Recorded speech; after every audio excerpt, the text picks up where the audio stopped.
Chapter 1. Dead End Assignment. Brad, you're an idiot.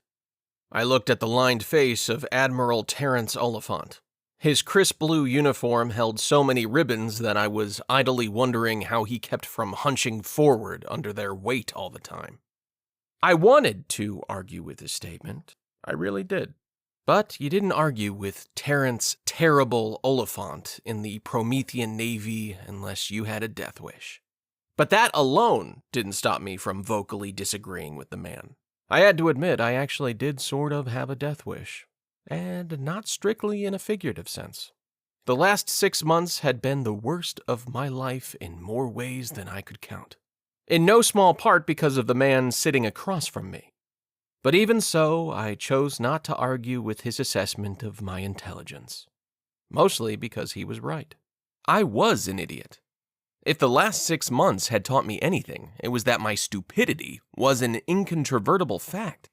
Oh sure, after this meeting, I would grumble about how Old Man Oliphant had screwed me over, but I honestly knew I deserved every bit of his criticism. That was the problem.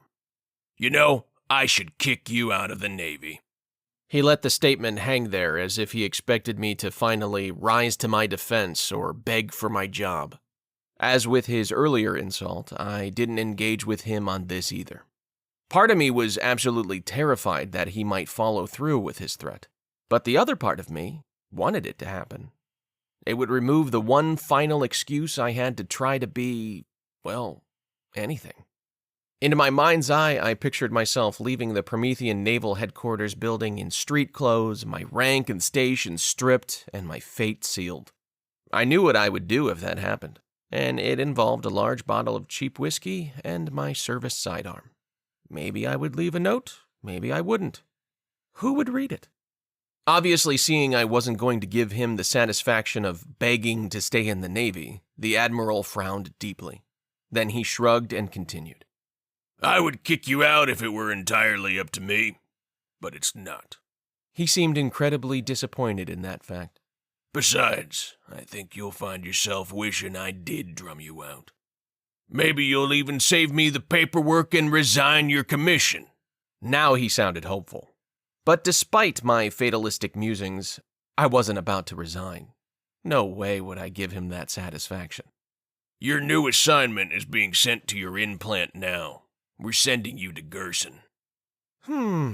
Maybe I needed to reconsider the whole resignation thing.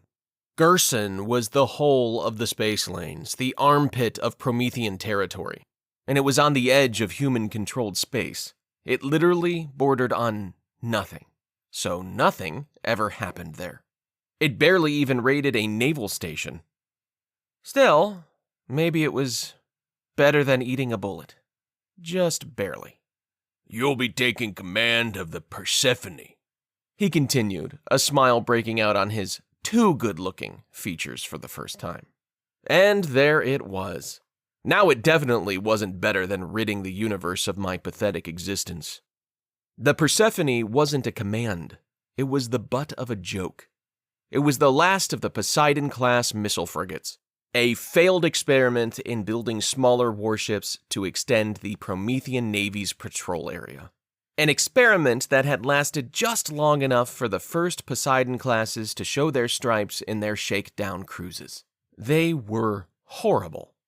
Not only had their experimental ion drives proven so unreliable that they were never put in another Navy vessel afterward, but their meager armament and small missile magazines made them next to worthless in a fight with anything larger than a garbage scow. And even then, it was preferable if the garbage scow was already damaged and running on autopilot to give the Poseidons more of a fighting chance. Persephone had been old when I graduated from the academy, and her reputation back then had already been secured. No matter what assignment my classmates and I had received for our first postgraduate cruises, the common refrain had been, well, it could be worse. At least it's not the Persephone. Worse, Persephone was such a small ship with so small a crew, even at capacity the Poseidons only held 24 spacers, that she barely rated a lieutenant commander in the command chair.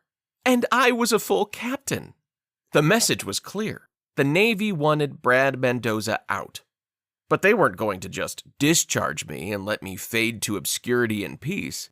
They wanted to embarrass me on the way out. Still, I said nothing, and Oliphant's Cheshire cat smile eventually faded as I refused to take the bait. It was a small victory. "Get out," he finally said. "I expect you off-planet and en route to Gerson within the hour. Dismissed." I stood through a sloppy salute, going through the motions but too numb to be either respectful or overly disrespectful, and turned to leave. "Oh, and Brad." His voice stopped me in my tracks. I turned back around to see a hard look on the old man's face. "Stop calling Carla. She wants nothing from you ever again. Understood?" Words failed me, so I just nodded and turned again to leave. It really sucked to have one of the most senior admirals in the Navy hate your guts. It was worse when he was your father-in-law. Well, ex-father-in-law. Chapter 2. My new boss hates me. Sir, we'll be docking at Gerson Station in 20 minutes. I opened one eye to regard the young spacer third class who had nudged me awake. I hadn't actually been sleeping, but pretending to doze was an excellent way to avoid interaction with the crew and few other passengers on the small transport that had carried me the 3 days through jump space to the outer limits of human territory. They were judging me, all of them. I had caught a few of the enlisted spacers whispering and casting glances at me early in the journey.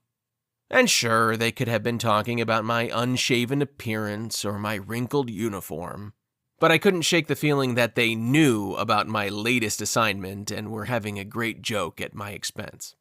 Because as much as it would be a drag to serve aboard a naval transport like this one, each and every one of the spacers and officers on this bucket could still say the same thing. At least it's not the Persephone. Or, translated another way, at least I'm not Brad Mendoza. But I was. And it wasn't fun. At all. I mumbled something back at the spacer who had roused me, and he went off to wake up the transport's other 2 remaining passengers on the final leg to Gerson.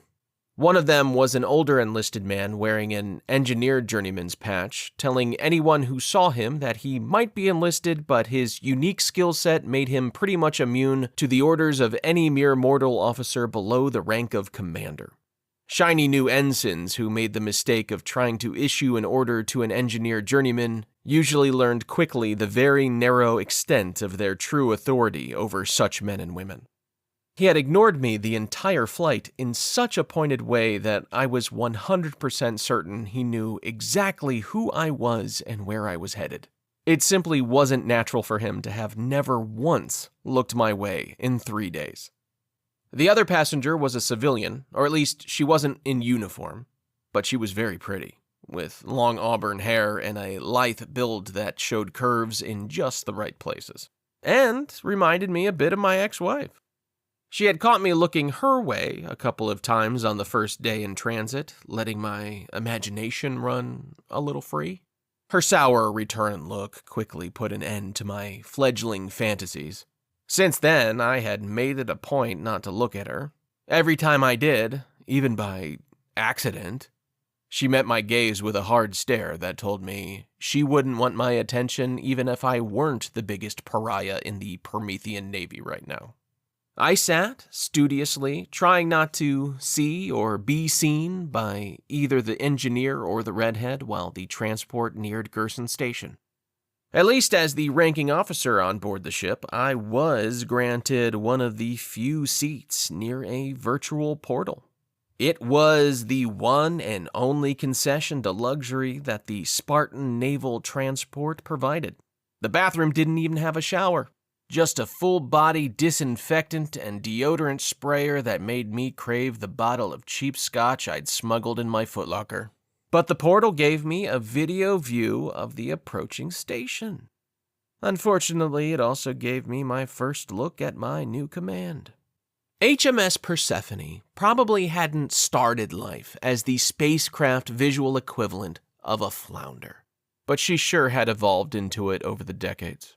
Where once her paint scheme might have been a uniform gunmetal gray, or even the matte black of a Navy warship, Now she was a patchwork of discolored hull plates that were evidently being held in place by chewing gum and maybe a few toothpicks. She looked like a kindergartner's wild drawing of what a warship might look like, if that kindergartner was terrible at art, and hated the Navy, and everyone in it, and wanted them to collectively die from embarrassment. My new home in space was shaped roughly like a long box, with an unevenly tapered front end and a flare at the back for the ion drive nozzles. On her dorsal hull, she had a small conning tower with an observation pod at the top of it. As with most warships, that observation pod had the only windows on the ship. It was designed as a last-ditch place for the ship's officers to visually target enemy craft if their entire AI targeting system failed or their external sensors were all fried. Of course, that was ridiculous. Anything that could take out both the AI and the ship's external sensors would surely take out the thick glass enclosure of the observation pod well beforehand. It was the same basic structure of most human warships, function over form, but somehow Persephone made it look so much uglier than any ship I'd ever seen. And it wasn't just the patchy paint scheme. There was something depressing about her lines, as if the hull plates themselves weren't aligned properly to each other, making her look like an old beat-up car one of my buddies had in high school that I swear started life as parts of 4 different vehicles. I was frankly surprised they even let Persephone keep the HMS prefix. I very much doubted His Royal Majesty wanted the ship in front of me to be associated with his name, his navy, or even the same galaxy he lived in. When the transport docked at the station, I wordlessly grabbed my day bag and returned a hasty salute from the spacer at the airlock before disembarking. I had very few privileges left to my rank, but having the transport crew unload my footlocker and bring it to Persephone for me was at least one thing I could still count on as a captain in His Majesty's Promethean Navy. No one from the station had come to greet the transport as it docked, so I stepped out into an empty corridor. The cute but mean redhead and the aloof engineer journeyman would disembark after me, another supposed privilege of my rank. It didn't matter that even the lowliest spacer third class had a better chance of being in the Navy 6 months from now than I did. The military was nothing if not securely tied to tradition and ceremony. I absently rubbed at the stubble on my chin as I hefted my day bag over my shoulder and walked down the short corridor to wherever it led. Most stations were designed the same, so the door at the far end would probably empty me out into a customs and immigration entry point. But maybe Gerson Station would surprise me with something different. It didn't.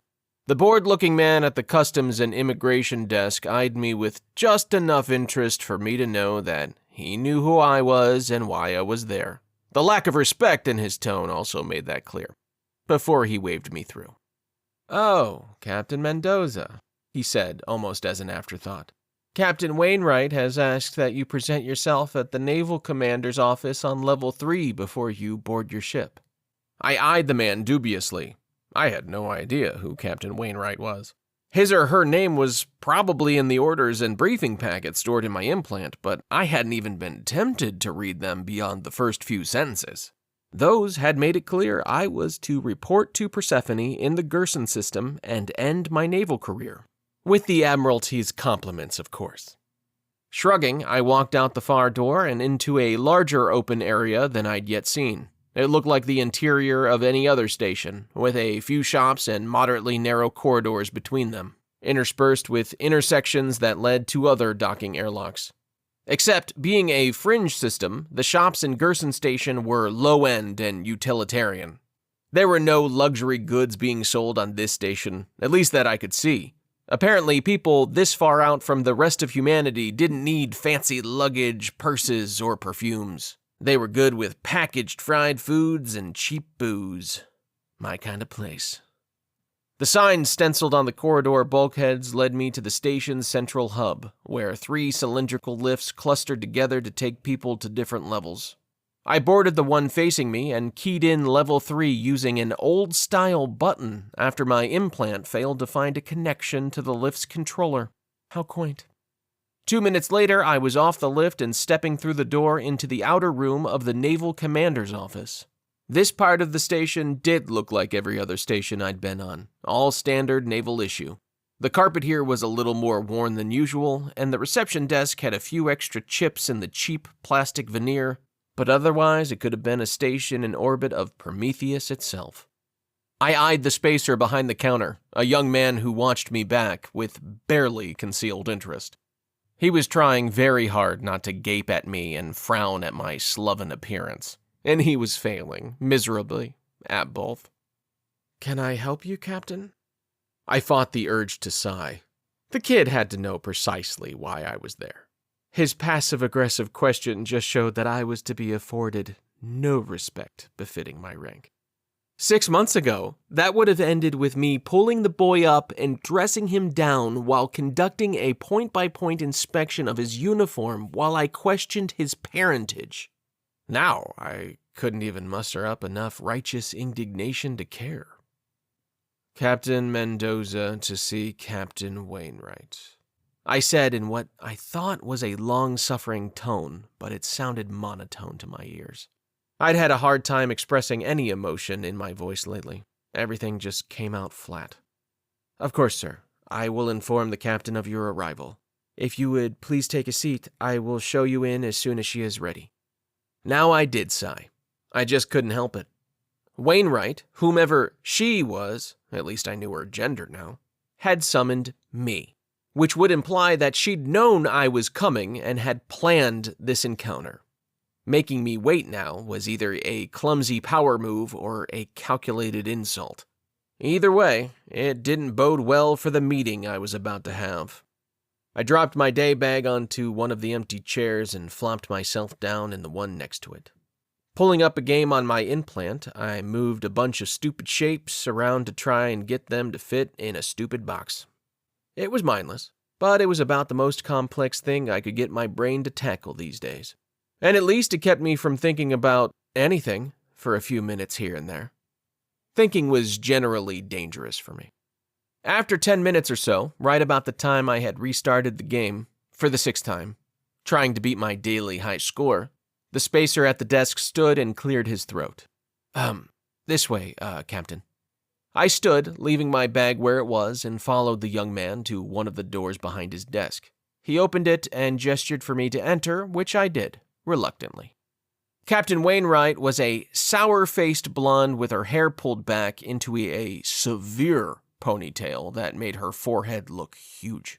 She had eyes the color and luster of puke, and her gaunt features made me worry that the Navy's ration shipments to Gerson must be a few months behind schedule.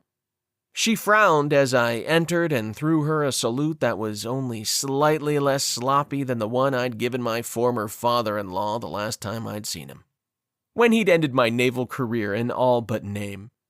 "Captain," I said expectantly. Well, I tried to sound expectant, but I think I just sounded bored. Or maybe medicated, even though I hadn't been able to get a drink on the station yet. "Captain?" she replied, her frown coming through twice as intensely in her voice.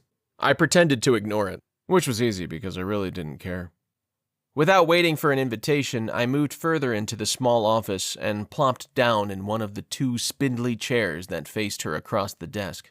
I was gratified to see her frown even more deeply at my impropriety.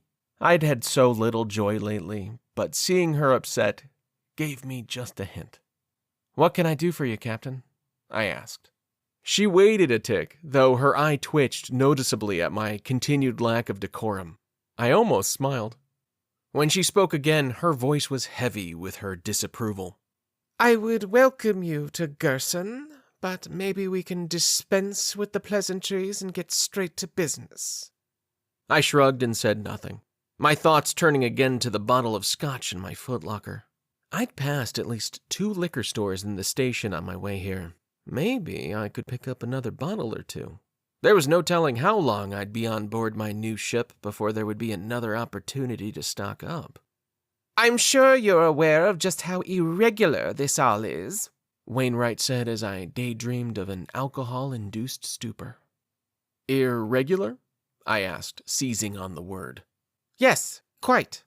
she responded, then studied me again. She was starting to remind me of Admiral Oliphant, which didn't necessarily endear her to me. Even when things had been good between me and Carla, terrible Terrence and I had never exactly gotten along. He had tolerated me so long as his daughter was in love with me, but the second she'd come to her senses, he dropped all pretense of liking or respecting me. At least Wainwright was skipping straight to the disdain and dislike. No pretense here. When I didn't say anything else, she sighed and continued.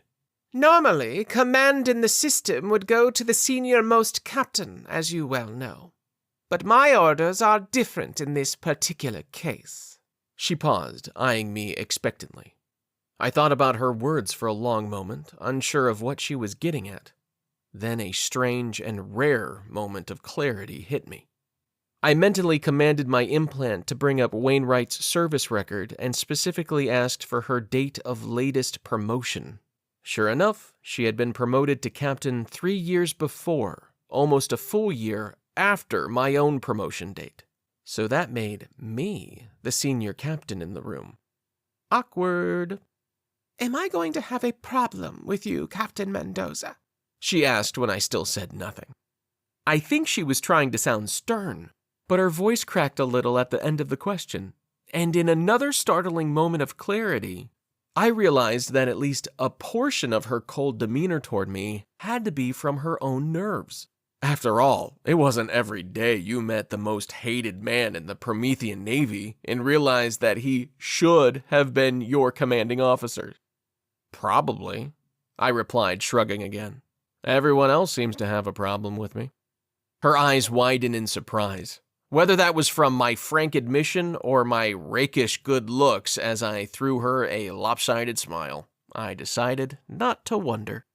She frowned again, which, based on the lines etched on her face, must have been her default expression even when she wasn't sitting across from the Butcher of Bellerophon. But lucky for her, she had me in the flesh now, and I was giving her a real reason to frown. It must have been a fulfilling experience for Wainwright. I won't lie, Captain. You're nothing like I expected based on your service record, she said through her latest frown. At least your record before the incident. She said the last word like she was suddenly sucking on a lemon, which might have been a better look for her.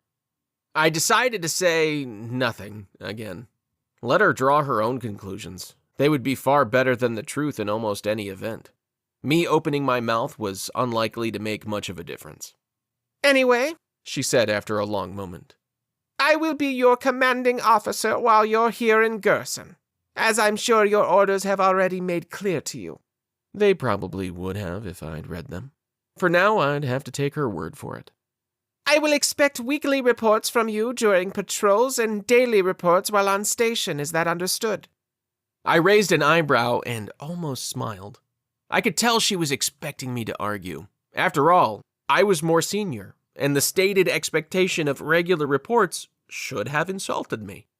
Oh sure, it was standard procedure for me to give reports on a similar schedule to any commanding officer, but there was a fiction to maintain that I would do it out of my own courtesy rather than as the result of a direct order from an officer of my same, lesser, really, rank.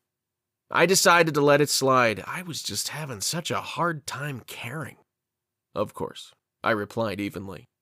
Now, if I may be excused to report to my new command. She frowned again. Her upside-down smile was growing on me by now, and nodded. Dismissed. I gave a jaunty little salute and left without saying another word. But as I grabbed my day bag and left the small office area, I felt my already low mood sink even further. Oliphant and the Admiralty had not only sent me to Gerson, the veritable butt crack of human space, to command the worst ship to ever have flown His Majesty's colors, but they had added insult to injury by suborning me to a more junior captain. Not that I could blame them. It really might be better for all involved if I just quit. I'd even started drafting my letter of resignation during the journey from Prometheus to Gerson on the transport. The only thing that had kept me from sending it was the image of the smile it would put on Oliphant's face. Chapter 3. What have I gotten myself into? Captain on deck! The young ensign hollered as I stepped through the inner airlock door of Persephone. I winced. In the short walk from Wainwright's office to my new ship, which may or may not have involved a stop at a liquor store and a quick shot, or 3, at a station bar, I had developed a headache. The ensign's shrill voice was like an ice pick to my temple. I already disliked the kid. As you were, I said, trying hard to make my voice not sound annoyed. I failed. Captain Mendoza, the boy said, lowering his rigid salute. Commander Lynn sends her regards and apologizes for not being here to meet you. We had expected you an hour ago, and she had to head down to engineering to confer with the Cheng about an issue with the ion drives. Chang was the near-ubiquitous shortening of chief engineer that had been used on naval ships since time immemorial. It had probably originated on old Earth even, but no one knew for sure. Besides, I'd only met a handful of folks in my life who had ever seen Earth, much less knew anything about its naval history and traditions. Understood, Ensign. I squinted down at his name tag, but he beat me to it. Stevens, sir. Ensign Peter Stevens, from Kipling. This is my first assignment, sir, and happy to be here. No, he wasn't. Unless he was dumber than I was. But he was an ensign, so maybe he was stupid. Only time would tell. I just grunted at his fake enthusiasm. Very well, Ensign Stevens. I assume you can show me to my quarters? Of course, sir. If the captain would follow me. And follow him I did. It took all of 4 minutes to traverse half the ship to get from the airlock to the captain's cabin. And when we arrived there, I was underwhelmed. I'd seen larger officer cabins on modern patrol boats. The idiots who designed the Poseidon class obviously hadn't even considered the comfort of their commanders. I'd been in showers bigger than the outer office of my new quarters. And I'm pretty sure I'd seen dog beds larger than the bunk in my new bedroom. Shaking my head, I dismissed the overeager ensign with a wave of my hand and tossed my day bag onto the bunk. At least my footlocker was already in place on the shelf below my closet, though no one had bothered to remove and hang up my uniforms.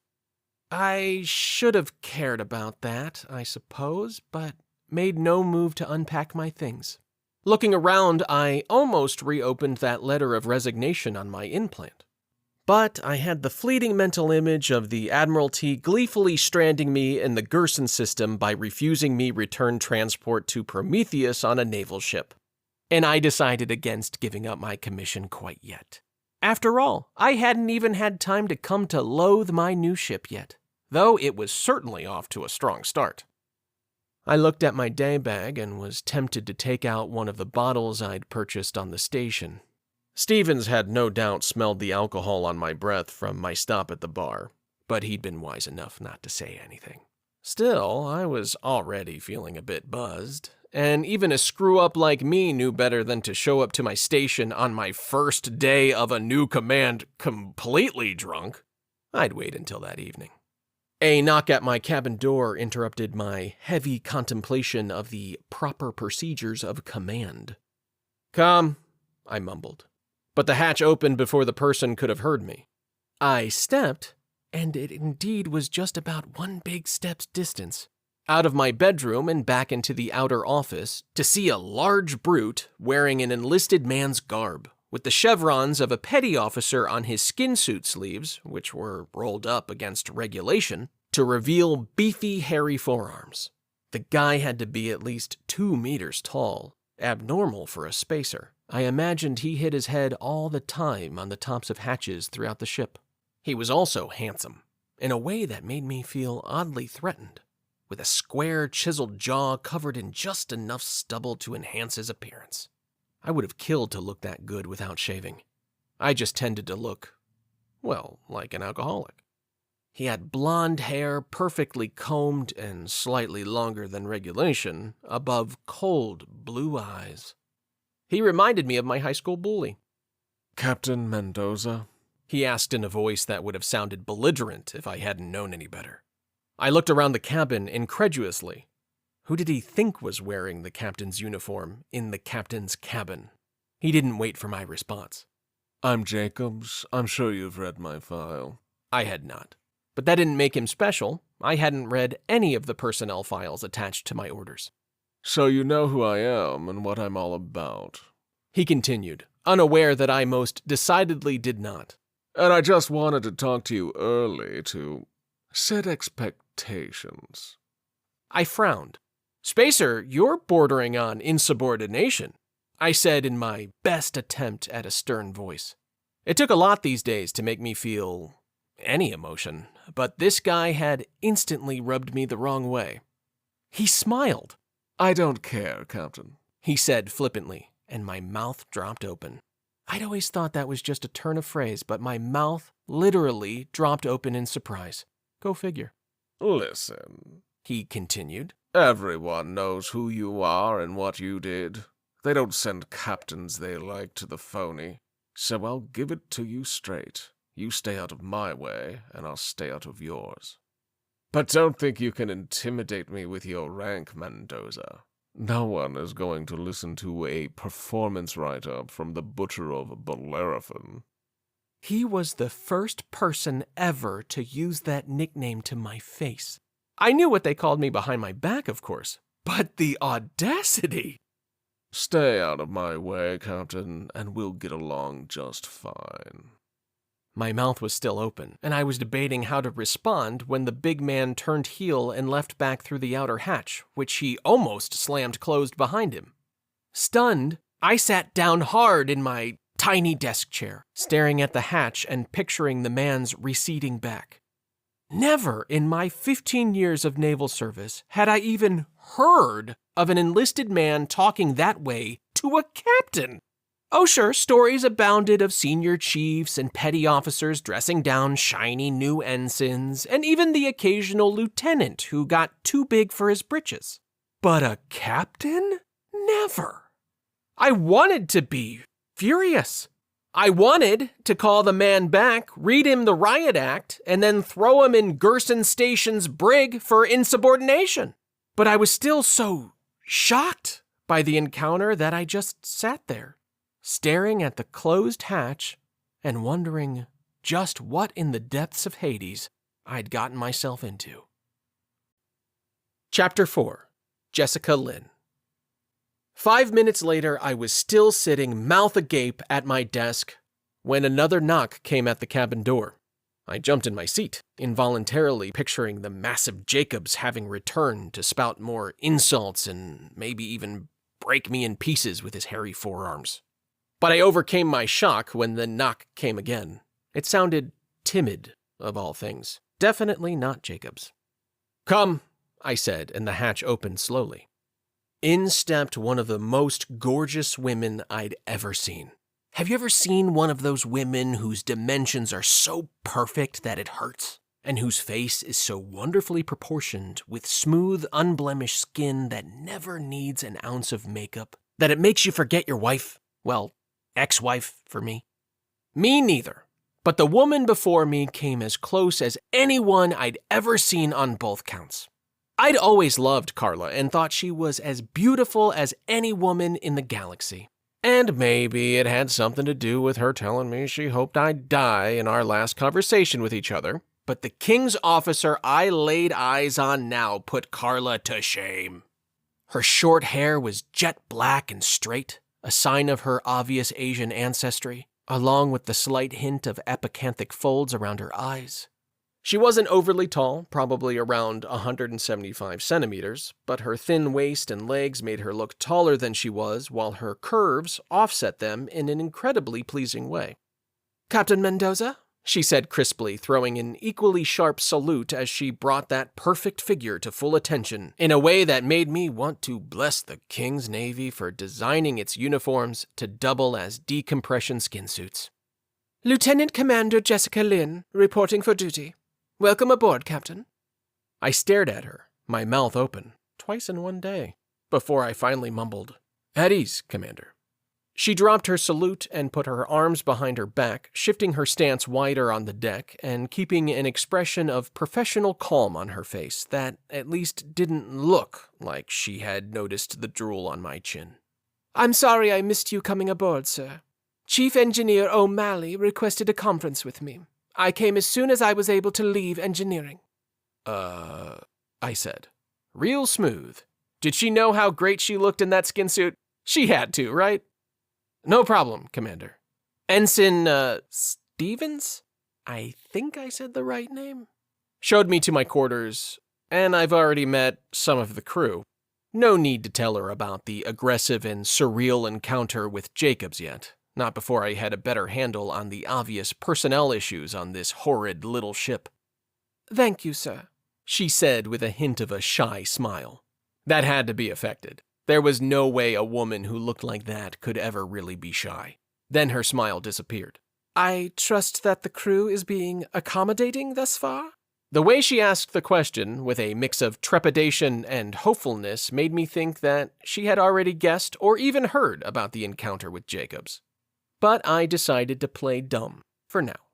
All in order, I said instead. Very good, sir. May I give you a tour of the Persephone? She said the name without the disdain I usually heard it imbued with. Of course, Commander, I said reluctantly. Lead on. I didn't get much from the tour. The alcohol I'd already imbibed that day had mixed with the shock of the encounter with Jacobs to put my mind into a haze. I couldn't recall later the name of a single person Lynn introduced me to, or much of what she said about the ship or its capabilities as we roved through its corridors and stopped at the various duty stations. I pretty much spent the entire time looking over my shoulder for Jacobs, irrationally fearful that the big man would jump out of a hatch at any moment and club me over the head with one of his beefy fists. Any time not spent looking over my shoulder was spent admiring Jessica Lynn's exquisitely formed backside as she led the way through the ship. At least there was one bright spot so far in my exile. I was still staring at her when we stepped through a large hatch into an oven, snapping me out of my trance and making me look around for the first time with some semblance of alert attention. And this, Lynn said to me, is engineering. Apologies for the heat, sir. The climate controls down here are a bit temperamental. And the blasted ion drive gives off more heat than my mother-in-law's temper, a man's voice said from behind a bank of controls. A broad, ruddy face peered around the console, and I found myself looking at the polar opposite of Petty Officer Jacobs. The man now in front of me couldn't have been taller than 160 centimeters, with drab brown hair and pasty white skin blotched with red. But he had laugh lines around his eyes and a smile on his face that instantly made him more likable than the bully giant I had encountered in my quarters earlier. I threw a quick look around the room to make sure Jacobs wasn't there with us. He wasn't. Then turned my attention back to the short man in front of me. Sorry, Captain. I'd salute, but I'm trying to fine-tune the reactor's containment field. And if I take my hand off the dial, we may all regret it. I laughed lightly. I didn't find the man's banter funny, but I knew he would be worried if I didn't at least chuckle. But by the confused look on his face and the semi-horrified look Lynn shot my way before she composed her features, I guessed that maybe he hadn't been joking after all. This is Lieutenant Commander Kelly O'Malley, Lynn said, nodding toward the short man.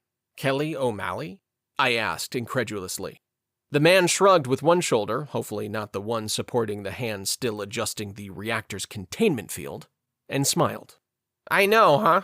Could I be any more Irish? Then he ducked behind the control panel, ostensibly to keep fiddling with the reactor. Just give me a second, Captain, he said in a muffled tone. And... got it! He emerged fully now from behind the bank of controls, brushing his hands together as if to remove dust or grease from them. I liked him almost instantly, which is saying something. For the last 6 months, I'd hated pretty much everyone I'd met. He reached out one of his hands, and I shook it. Good to meet you, Cheng. I heard there's a problem with the engine. I tried to keep the hope out of my voice. My orders, at least the little I had read, said we were to leave the station by 0700 tomorrow morning for a long patrol around the outer system. But if the engines were down, we'd have to stay in dock longer, which meant access to the station's bars. I guess I did a good job hiding my desires because O'Malley smiled and shrugged. Don't worry, sir. She's a bit temperamental, but these ion engines got a bum rap. They're not so bad once you learn their quirks. We'll be ready to leave dock tomorrow as planned. Lynn beamed proudly at the man's statement, and the smile on her perfect face put one on mine, which O'Malley misread as pleasure at his report. Oh well, that wasn't a bad thing, I supposed. Good, Cheng. I assume there are department reports I can read up on to learn more about the engines and their quirks? Yeah, right. Like I was going to read boring engineering reports. But the question made Lynn smile again, and I was all for that happening as often as possible. Of course, sir. I'll have them sent to your implant. O'Malley's face took on an expression that reminded me of hope. It mirrored the expression Lynn suddenly had as well. Oh no, these poor fools thought I was a source of hope? They'd learn. It also meant their last captain must have been a royal loser, but I still bet I could be worse. Captain, it's nearing dinner time. Perhaps we can retire to the wardroom and meet the rest of your officers, Lynn suggested lightly. There went my plans to suggest that she and I have a working dinner alone to help me learn about the ship and about her. Sounds good, Commander, I replied grudgingly. If it's all right with you, Captain, O'Malley said with a frown, I'll stay down here and keep working on the engines so we don't miss our departure time tomorrow. I can have dinner brought down to me. Carry on, Cheng, I said with a nod. At least that meant one less interloper to distract me from Jessica Lynn. It took us about 5 minutes to get back up to officer country, or what passed for it on the Persephone. With such a small ship, there weren't the natural divisions of territory you would get on a ship of the line, or even a modest-sized cruiser. The little frigate made my last command, HMS Lancer, a battle cruiser, look palatial by comparison. The wardroom was no exception to that. Space was at a premium on any king's ship, but the small room Lynn led me to looked barely big enough to hold the 2 people waiting there for us. I had no idea where the commander and I would squeeze in, and I had a warm but fleeting mental image of Lynn sitting on my lap at the head of the table and feeding me grapes. Carla would have slapped me for being a misogynistic pig. She'd be right, but that didn't stop me from smiling at the fantasy.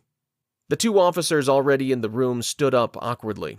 The table's benches were so close to the bulkheads that they couldn't stand behind them, so they stood uncomfortably bent in the even narrower space between them and the wardroom table. As you were, I said, more out of habit than out of any genuine care for their comfort. They sat down gratefully anyway. Captain Mendoza, allow me to introduce Lieutenant Junior Grade Petra Yesian. She gestured toward a mousy-looking young woman with dirty blonde hair and an anachronistic pair of glasses on her face. And Lieutenant Senior Grade Richard Ingbar. She nodded toward a slightly pudgy-looking man with a receding hairline and a double chin. I nodded at both of them. Lynn hesitated as if waiting for me to say something. When I didn't, she continued. Lieutenant Yesian is our helm officer, and Lieutenant Ingbar is our tactical officer. The man nodded back to me. I also double as our sensor officer. Small ship, sir. We all have more than one job. I nodded back as if I cared. And I double as our navigator, chimed in Yesian in a surprisingly high and squeaky voice. Well, maybe not that surprising, given that I already described her in my head as mousy. And you've already met Ensign Stevens, Lynn continued. He's on bridge watch right now and won't be joining us for dinner. I almost scoffed at that. Bridge watch while docked? Sure, regulations demanded it, but I hadn't expected to find a bunch of rule followers on the worst ship in the King's Navy. I took my seat at the table's head while Lynn sat to my right next to Ingbar, and unfortunately not on my lap. I cleared my throat and asked the first lame question I could think of. And how long have the 2 of you been on the Persephone? Lynn frowned in my peripheral vision, and I realized my mistake. As captain, I should have already known the answer to that question. It would have been included in the briefing packet attached to my orders. Oh well. Hopefully they would all just think I was trying to make small talk. I've been on the ship for 3 months. Yesian answered simply. And I've been on the phony for almost a year now, Ingvar said with a small frown. Lin shot him a sharp look that could have powered the ion drive if the reactor ever went down. The phony? I asked, causing Lin's frown to deepen, but I couldn't help myself. Ingvar shot an apologetic glance at my XO, then shrugged. Sorry, sir. It's the crew's nickname for Persephone. Fitting, too, if I'm not too bold. I chuckled. Here was the first person I'd encountered on the ship who wasn't either threatening me or trying to make me forget I was on the laughingstock of His Majesty's pointy-ended spear. Of course, Ingvar looked rather old for a lieutenant senior grade, so I'm sure he was just as much of a loser as me, but that might make him easier to deal with. It has a ring to it, I admitted. Lin frowned more fiercely, but it was Yesian who spoke first. We've been trying to keep the crew from using it. It's disrespectful. But so far, we haven't managed to stamp it out completely. She threw a look at Ingvar that rivaled the one Lin had given me a few seconds ago. I almost laughed again. Well, sometimes it doesn't hurt to let the crew have their fun, I said with a lopsided grin. As I expected, anger flashed on Yesian's face before she composed herself and nodded once to acknowledge my comment. Lin shook her head but didn't seem quite as offended as Yesian. In any event, I continued, tell me about your departments. It was the question they would be expecting from me, and it launched both junior officers into monologues about their few personnel and systems. I let them talk while a spacer brought in something that looked like it might be dinner. It tasted worse than it looked, but I hadn't eaten since lunch on the transport, and the alcohol I'd had earlier was no help. While I ate, I nodded along and made small sounds of agreement at some parts to make them think I was listening. At one point, I thought Lin might have caught me staring at her a little too closely, but I quickly moved my head as if I'd been panning my gaze around the table and not drooling over her curves again. All in all, the first dinner in the wardroom wasn't a total disaster. Too bad the rest of the night would be. Chapter 5. Trying to Forget. I'd hoped to dream about Jessica Lin when I hit my bunk that night, but I dreamed about Carla instead. Back to the first time I'd seen her after the Bellerophon disaster. In the dream, I arrived home on a fast naval transport, a courtesy extended to a man of my rank, though I'd clearly been summoned back to Prometheus to stand trial for what had happened. People on the transport had treated me a bit oddly, as if they weren't sure what to do with me. Carla was waiting at the airlock on Home Station 1 when the transport docked. She ran up to me the second I disembarked, wrapping her arms around me and burying her head in my chest. Brad, I'm so glad you're home, she said in a voice that sounded like she meant it. I knew better. I wasn't coming home after a simple deployment, or to get another promotion, or even attend another of the endless military balls, where her father would beam at his daughter and cast disapproving glances at me. No, I was coming home because I might be losing my freedom, and I wasn't sure how I felt about that. Part of me resented it, of course. No one wanted to be court-martialed and possibly imprisoned. But the other part of me knew I deserved it. After all, my actions had resulted in about 500 people, 504 to be exact. All innocent civilians. Dead. I pushed Carla away, refusing to meet her gaze. I said nothing, not trusting my voice, and instead gently moved her aside so I could continue walking down the corridor toward my fate. I woke up from the dream with the same sense of futility I'd felt when I'd gotten off that transport. Except now, I felt a double sense of frustration, because that had been the moment when I'd first pushed Carla away, when I'd first made her feel that she was no longer my wife. Not that I could have done any differently. I didn't deserve her, and I knew it. My biggest regret was that I hadn't pushed her away more directly. What I should have done was file for divorce the second I'd arrived home on Prometheus, freeing her to move on with her life without any guilt or backward glances. After all, there was no way her dear old dad was going to let her stay married to the butcher of Bellerophon. I knew it, and she must have known it too. But instead of doing the brave thing and telling her right then and there it was over, I stayed silent, letting her stew in uncertainty as I turned away from her and never once let her back in. It hadn't even surprised me 3 months later when I'd found her in bed with Vice Admiral Clarington's son. By then, it was finally clear to her that there was no future with me. Now I lay awake in my bunk, reliving that wonderful moment in my head. Even though I'd pushed Carla away and had even decided that I needed to cut her loose for her own good, it had still hurt to find her in bed with that empty-headed idiot Clarington. Without his daddy's influence, the guy wouldn't have risen to command even a transport. But apparently, a battleship captain who got his post purely through nepotism was still a better option for Carla than a disgraced murderer. I couldn't argue with her logic. Though seeing her with another man had hurt far more than I ever could have imagined. It was the worst mental image I retained in a long line of horrible ones from the last 6 months of my sorry life. And that was saying something. I'd killed a few hundred children after all. There was no going back to sleep now. With nothing else to do and needing a distraction, I eyed my footlocker. Getting out of my bunk, I stumbled the 2 steps over to it, keying it open with my personal code. It took a couple of tries, given the sleep in my eyes. Once it was open, I reached in and pulled out a bottle. I had almost done this when I'd first returned from dinner in the wardroom, but exhausted from my travels, I never slept all that well on transports. I had exercised a modicum of self-control and gone to bed instead, telling Lynn I was not to be disturbed so that I could catch up on reading the myriad of reports she and the other officers had already sent me. Like I would ever read those. Now, though, sleep fled, and I almost frantically twisted open the top of one of the bottles I'd purchased on the station, a cheap tequila. Not bothering with a glass, I lifted the entire thing to my lips and took a swig. It burned horribly going down, and I almost gagged. But I took another sip afterward, and then another. I'd always hated tequila, but the pain was oddly comforting now.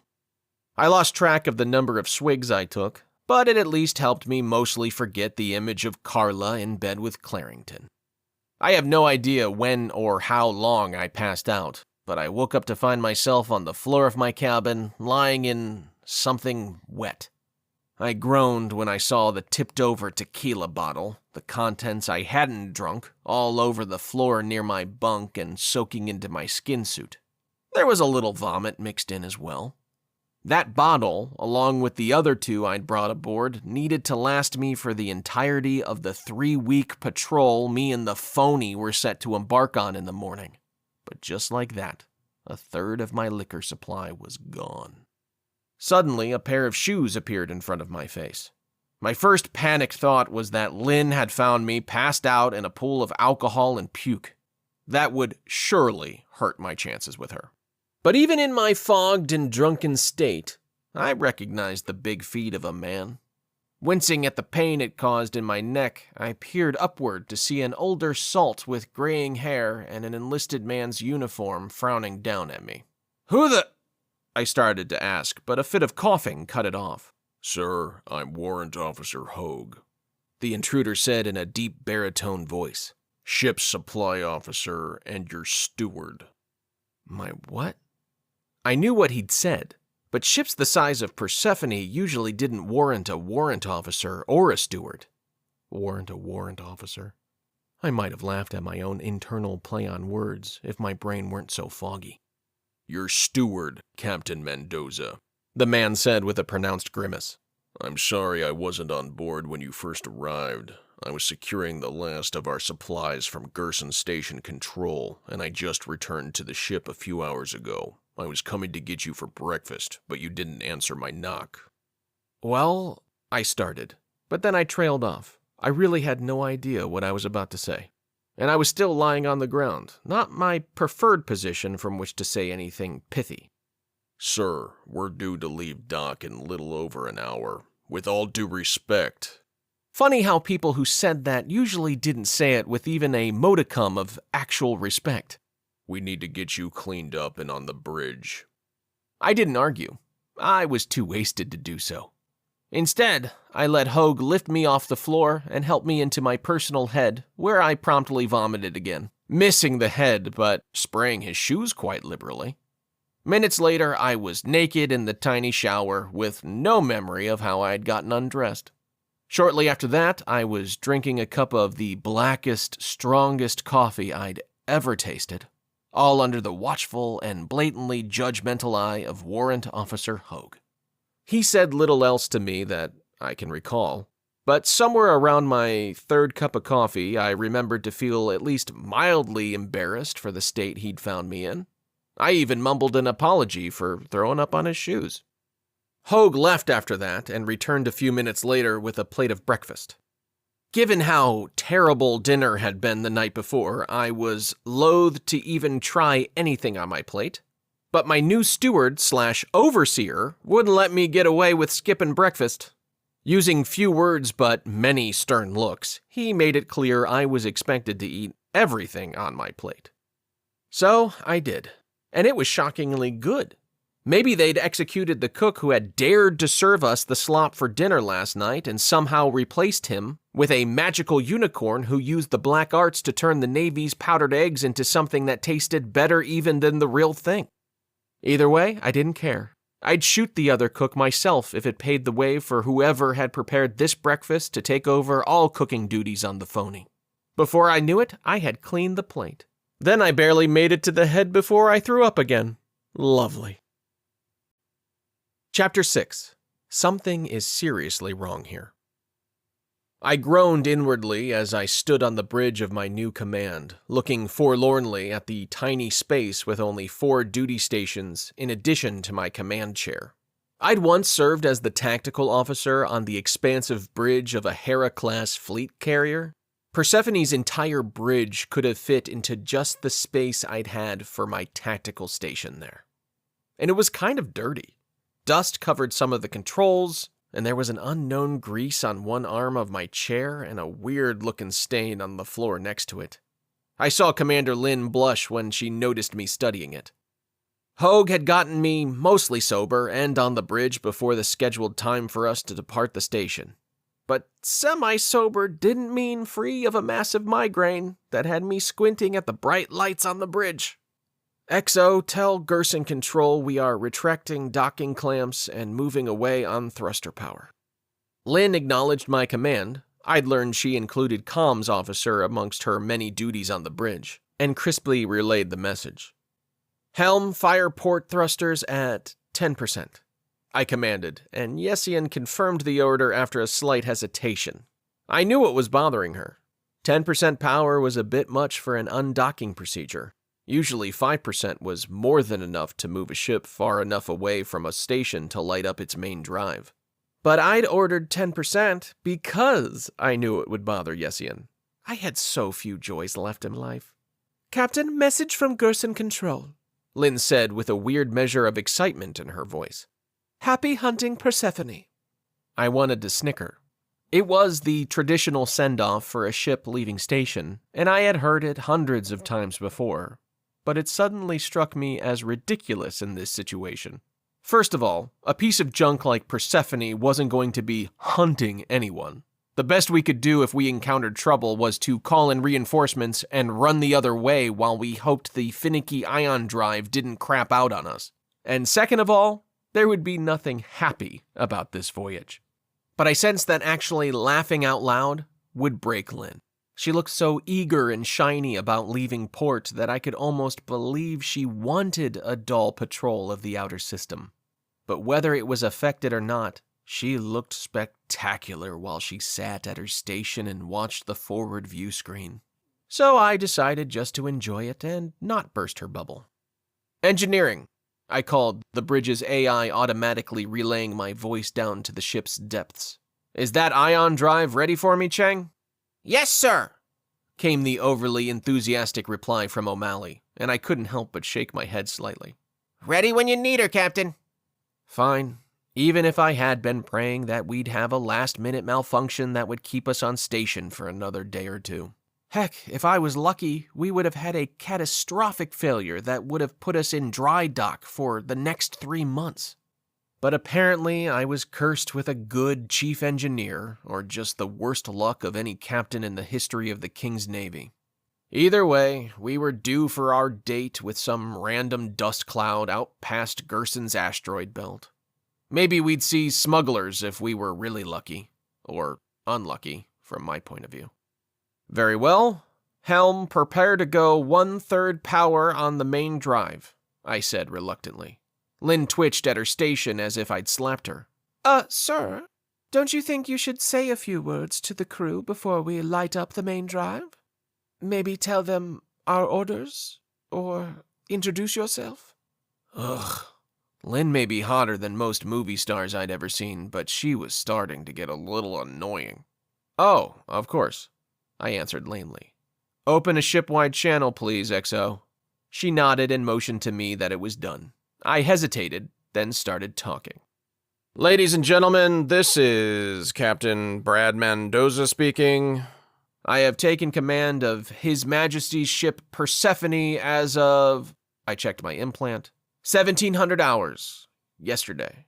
Our orders are to embark on a routine patrol of the outer system for the next 3 weeks, after which we will return to Gerson Station for resupply and redeployment. That is all.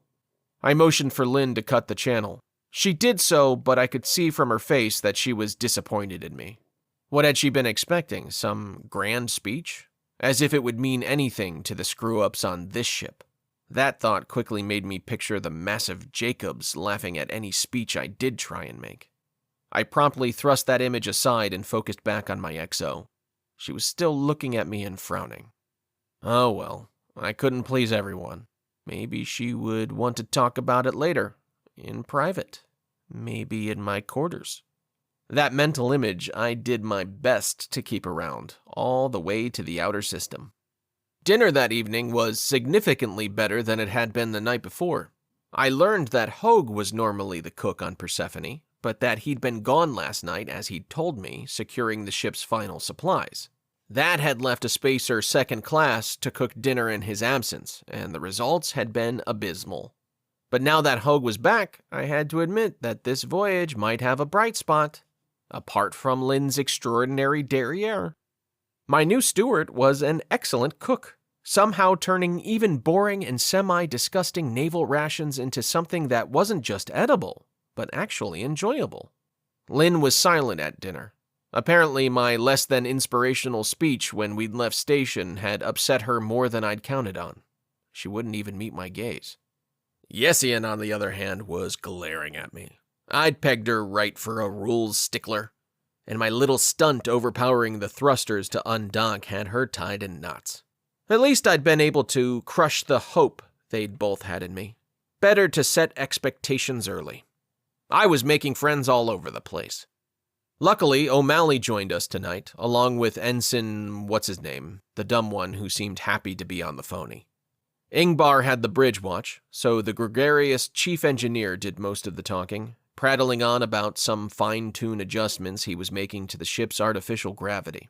Something about gaining a few extra G's of acceleration on the upper end with better inertial dampening. I tried to pay attention, I really did. But it had been a while since I'd had to keep a fixed schedule. Drinking myself into oblivion in the months since my court-martial hadn't exactly required me to be up at a particular time in the morning. So I barely made it through dinner without falling asleep face first in my pasta. Which would have been a shame. Hogue had somehow gotten his hands on fresh tomatoes to use in the sauce. Where he got those on an orbital station was beyond me, but I wasn't going to argue with the man's results. Dinner finally ended, and I stood up and made a weak excuse about paperwork I needed to get done. There was paperwork. It was an eternal struggle for ship commanders to keep ahead of the virtual piles of it. But I had no intention of actually doing any of it. I just desperately needed to sleep. Unfortunately, my XO had other ideas. Lynn followed me out of the wardroom, and I was halfway back to my quarters before I realized she was right behind me. Turning to face her, I tried not to let my exhaustion and frustration show. I'd daydreamed of her following me back to my cabin, but by the look on her face, this was not the circumstance I'd been fantasizing about. "Yes, Commander?" I prompted, raising my eyebrows both to look inquisitive and to keep my eyes open. She stopped in her tracks, looking momentarily abashed, but then visibly squaring her shoulders and looking me in the eye. "Sir, I wonder if you and I might talk in private." Inwardly, I sighed, but outwardly, I nodded. "Of course, Commander. Let's use my office." I thought an impromptu confrontation with Lynn would be the worst of my problems that night, but just before we reached my quarters, we ran into Petty Officer Jacobs. I must admit that in the last day since taking my command, I had largely managed to irrationally convince myself that I wouldn't often run into the man on the ship. Ridiculous. There were only 24 of us on the entire Persephone, after all. This wasn't a battleship with its crew of 2,000, or even my old battlecruiser with its crew of 800. This was a tiny frigate, and the only thing smaller than the crew was the space for that crew. We were all literally living on top of each other. Jacobs was coming down the corridor in one direction as Lynn and I approached from the other. Upon seeing us, he sneered and seemed to square his shoulders to take up more of the narrow corridor. I was suddenly left with two undesirable options. I could either make way for him by pressing myself against the corridor wall. As the ship's commander, that would be directly against protocol and a terrible precedent to set. Or I could meet him, engage in a contest of wills, and see if I could get him to make way. If he did, I would win a small victory. If he didn't, things could escalate very quickly. I have to admit, I almost immediately settled on the first option. Better to lose a little face than escalate things, I guess. But then I happened to glance back at Lynn and saw that she had cast her eyes down to the deck and turned a shade or two whiter. She had gone from the posture of a somewhat confident, or at least angry, and beautiful woman to one very reminiscent of a dog I'd once seen whose owner regularly beat it. And seeing that transformation made my blood suddenly boil. In the last 6 months, I had lost virtually all of my self-respect. But seeing a pretty girl threatened still managed to ignite some righteous indignation in me. I suppose it was the last little part of my honor I hadn't managed to snuff out. "Ah, Mr. Jacobs," I said firmly as the man approached. His sneer didn't go away.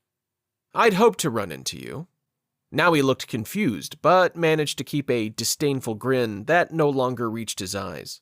"What of it, Mendoza?" he asked belligerently. It was an odd response. What of what?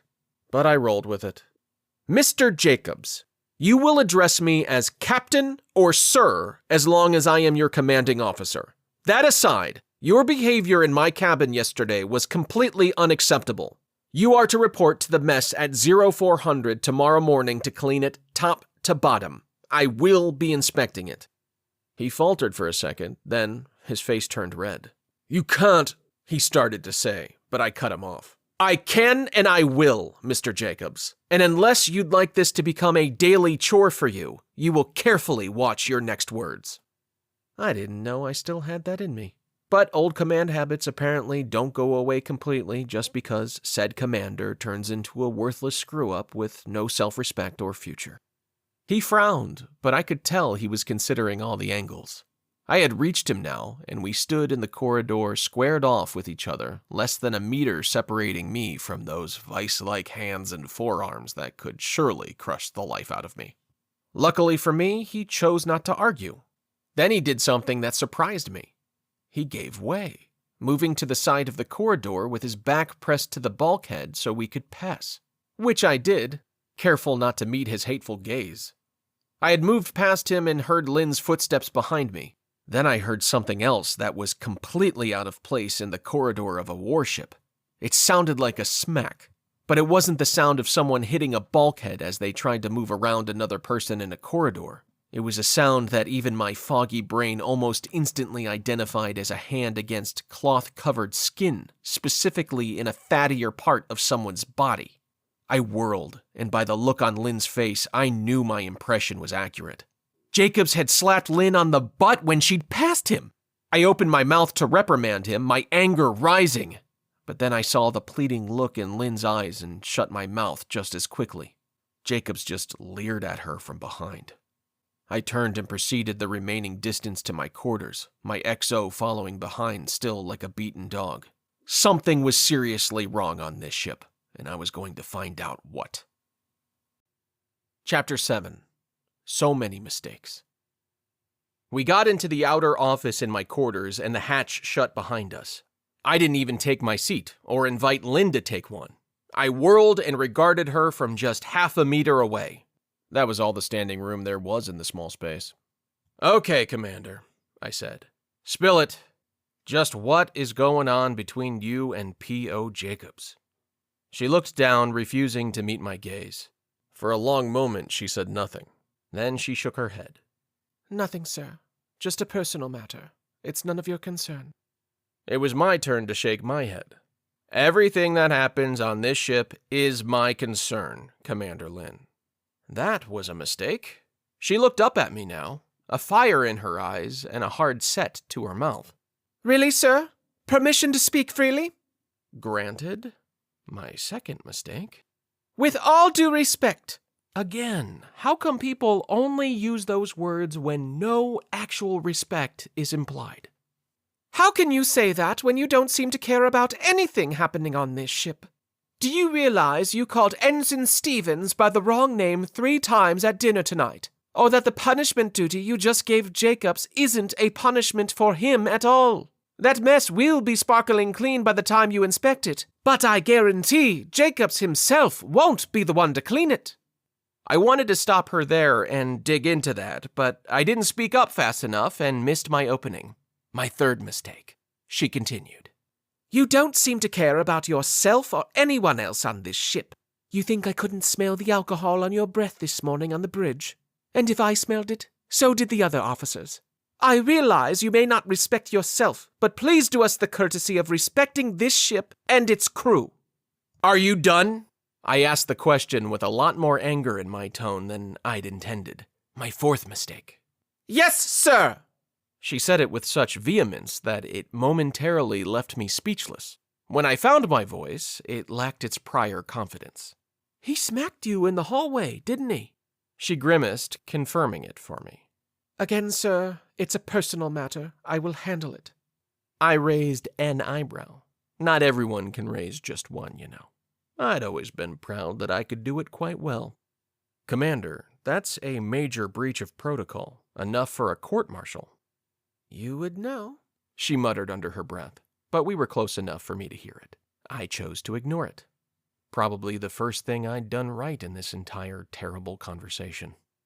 Commander Lynn, is there something going on between you and P.O. Jacobs? Some sort of romantic entanglement? Ugh, my fifth mistake. By the anger and shame that flashed across her face, I'd hit the nail on the head.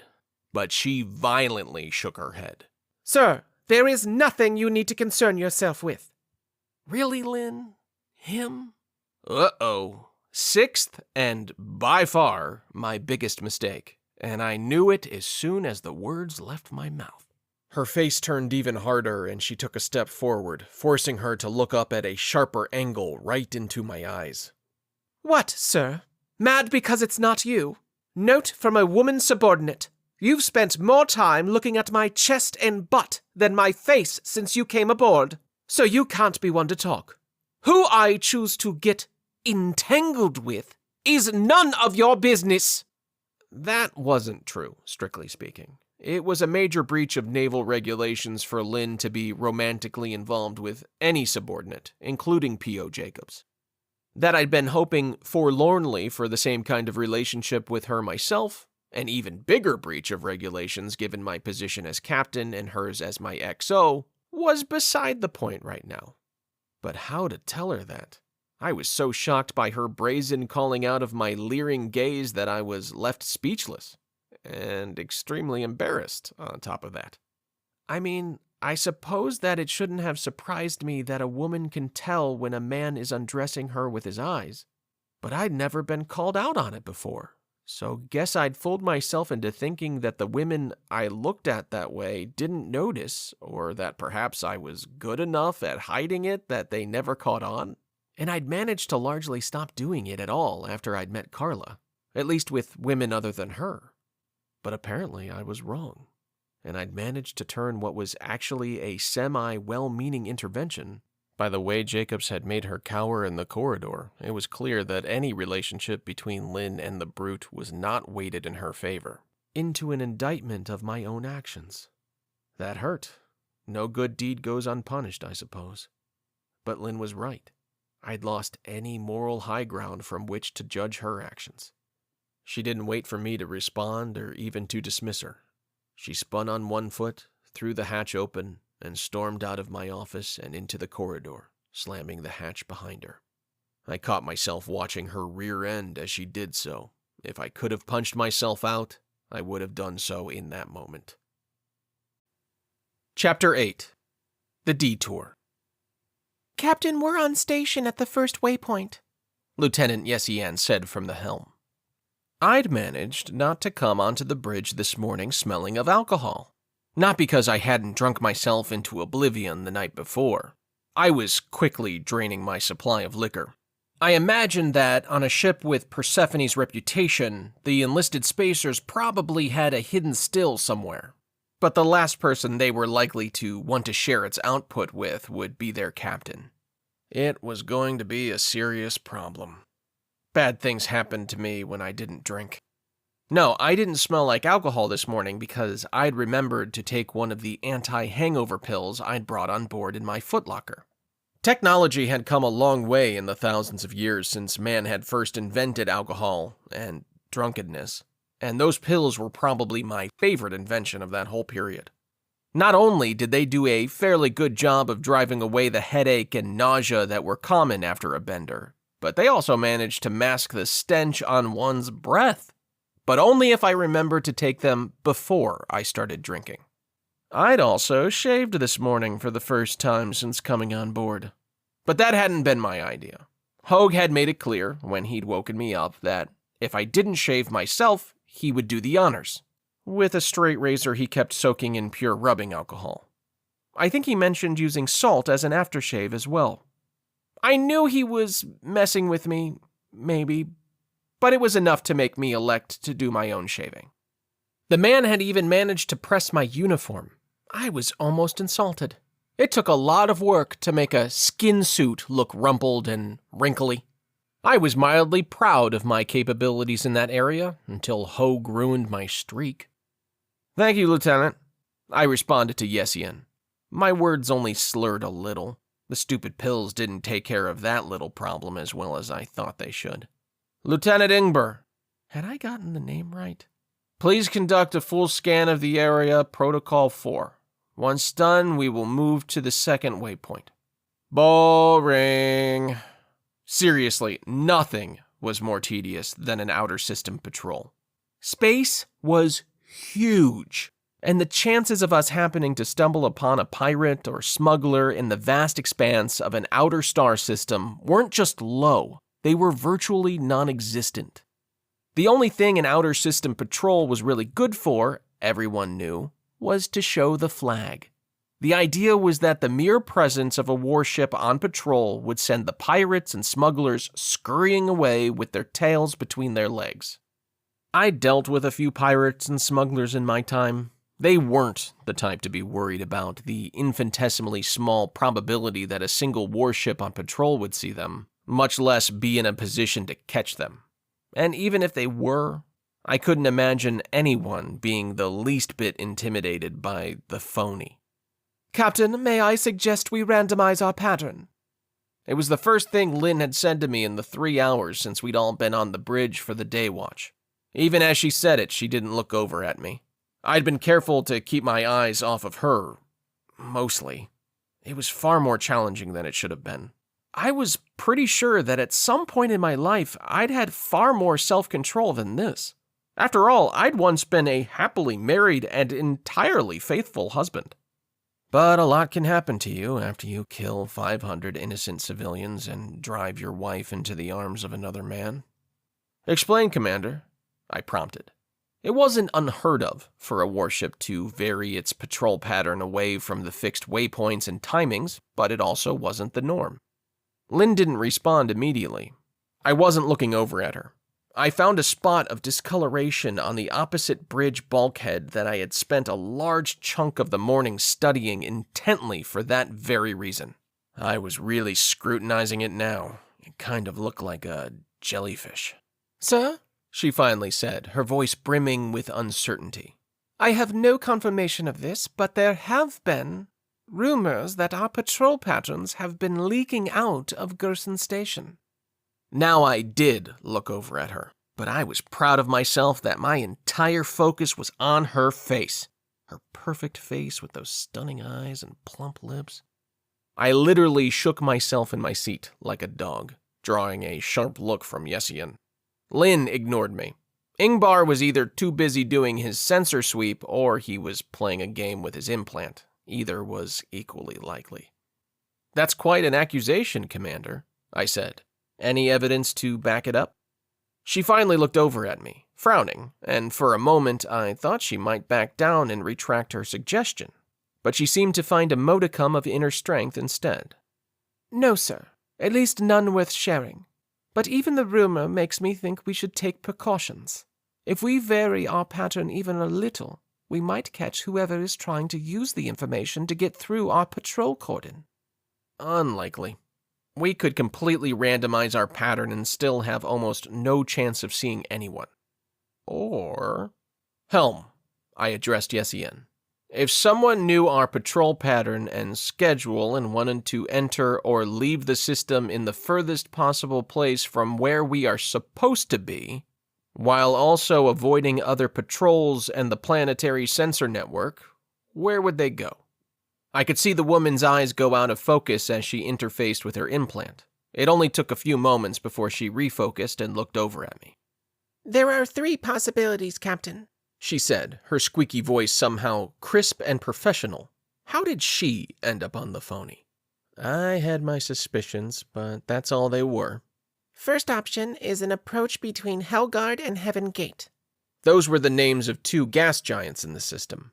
I quickly checked my own implant and saw that they were at one of the closest approaches to each other in their respective orbits. A ship approaching the system between the 2 of them would be able to use their bulks to mask its sensor signature from a good portion of the system's scanners. Second option would be to approach from the leeward side of Gerson itself. That made sense and was pretty standard. Approaching from the leeward side of the system's star would put the star's heat and bright fury between the approaching ship and the sensors of the one inhabited planet in the system, Gerson 3. Funny that they gave the creative names to the gas giants and not to the actual settled world. And the third? Yessian hesitated as if she were having second thoughts about sharing her conclusions with me. But then she continued. Well, sir, if it were me, I'd approach straight through waypoint 8. I frowned. And why is that? Something nagged at my sleep-deprived and still somewhat drunk mind. I felt like I should know the answer to my own question, that I would have known it just 6 months ago. But it wasn't coming to me now. Sir, She responded. when most patrol ships randomize their patterns, they still follow the same general direction around the system. Waypoint 8 is a quarter of the way around the system from where we are now. And we're not scheduled to be there for another 2.5 weeks. It's the last stop on this patrol pattern.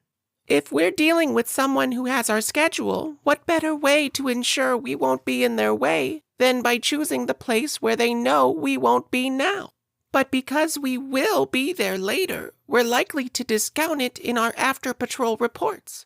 So it means they can continue to use that route because it would tacitly be declared secure by system command. She'd only done a passable job of explaining herself. Too many words, and the circular reasoning made my head spin. But she also made sense, even to my sluggish brain. I thought that maybe I'd misjudged my helmsman and navigator. I'd pegged her as a rule-following stickler, but she was showing some creative thinking right now that surprised me. Commander Lynn, your recommendation? Lynn looked surprised. Had the last captain, I suddenly realized I'd never even bothered to learn the previous captain's name.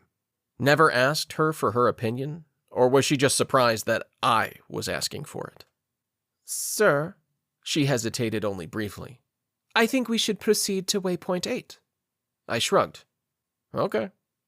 Both of the women looked at me with shocked expressions, and I was almost certain at this point that Ingvar was playing a game on his implant. I'm not even sure he knew we were having a conversation. Finish up the scan here, and then proceed to waypoint 8, 3/4 speed. That would put us at the other waypoint, which was pretty far away in, never mind.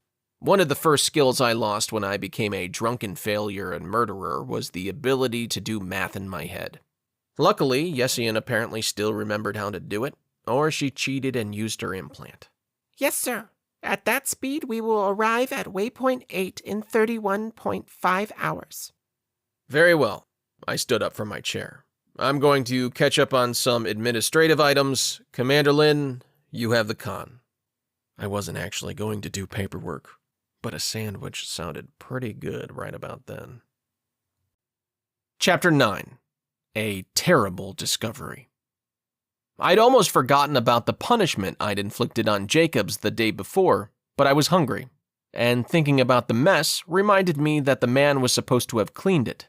I decided to kill 2 birds with 1 stone and made my way there. When I arrived, Jacobs wasn't there, but 4 spacers were. I vaguely remembered seeing one of them somewhere before on the ship, but the other 3 were new faces to me. All 4 stood in surprise when I entered the mess. Technically, this area was for the enlisted men and women. My being here bordered on a breach of protocol, though more so of tradition than any actual regulation. The enlisted spacers needed a place they could go where their captain wouldn't be looking over their shoulders. As you were, I waved them all down. They sat hesitantly, not taking their eyes off me. Hogue appeared out of nowhere, wiping his hands on a towel and giving me a look that clearly conveyed that he wasn't pleased to have me there, and that he recognized the breach I'd worried about. But whatever, it was my stupid ship. Chief, I nodded to him. I asked Petty Officer Jacobs to clean the mess this morning. I looked around.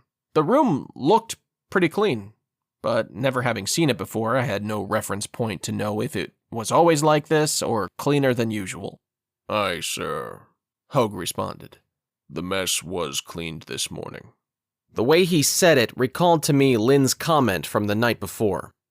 Chief, did Mr. Jacobs clean the mess as ordered? Hogue didn't respond immediately, but glanced over at the 4 enlisted men who were trying very hard to listen to every word without looking like they were listening to every word. Sir, He said slowly. it is my understanding that Petty Officer Jacobs' duties required him to be elsewhere this morning, so he delegated the duty of mess cleanup. I was afraid of that, and I couldn't say that Lynn hadn't warned me. Of course, delegating a disciplinary duty like Jacobs had done was grounds for a charge of insubordination. Technically, I could now throw him in the brig.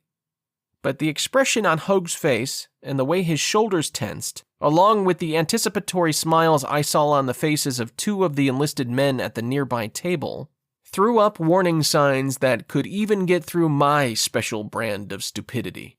There was something at play here that I wasn't fully aware of. Very well, Chief, I said. I am glad to hear the mess was cleaned. I will be sure to extend my thanks to Mr. Jacobs for his work. Hogue's shoulders visibly relaxed, and one of the 2 smiling enlisted men smirked. Just what was happening on this crown-forsaken ship? Did I want to know? Did I care to know? I wasn't sure. But I was sure that I was hungry. So I asked Hogue to make me a sandwich. I have no idea how the man made dehydrated turkey and cheese taste so good. But I was seriously thinking that if things didn't work out with Lynn, maybe I could marry my steward. At least then I'd never go hungry. I took the food and headed back to my cabin. The surreal experience with Lynn and Jacobs the night before, along with the strange energy of the enlisted mess, finally convinced me it was time to actually read the personnel files that had come attached to my orders. Heck, maybe it was even time to read my orders in their entirety. I started there and was interested to find out that my orders were pretty explicit on not only the waypoints I was supposed to patrol, but the order and timing in which I was supposed to patrol them. These weren't part of the original orders, but had been appended by Captain Wainwright. I'd actually never seen patrol orders that gave so little latitude, and that technically meant that I was now insubordinate for following Lynn's recommendation to vary our pattern. Oh well. What were they gonna do to me? Assign me to the Persephone? But it did make me think that maybe there was something to Lynn's concerns about leaks. If all the patrol orders in this system were so strict, anyone with access to those orders could pretty much come and go as they pleased without risking entanglements with the Navy. It almost made me curious. Next, I read the personnel files. Delaying the inevitable foray into Jacobs, I decided to go by descending order of rank. I thought that would mean starting with Lynn, but O'Malley was actually senior to her by date of promotion by almost 2 years. His file was boring. He'd done little of note, either positive or negative, in almost 12 years of naval service post-academy. Reading his file actually put me to sleep for a little while. When I woke up, Lynn's file was next. Early on in reading it, I was confused by why she was on Persephone in the first place. She had high marks in the academy, scoring well in both command potential and tactical capabilities. She'd served with distinction on the battleship HMS Hood for her noob cruise just after graduation. She'd been promoted quickly from ensign to lieutenant and had served in the Combat Information Center, CIC, of HMS Faraday, a heavy cruiser, where she had seen actual combat against pirates in the Ophelia system.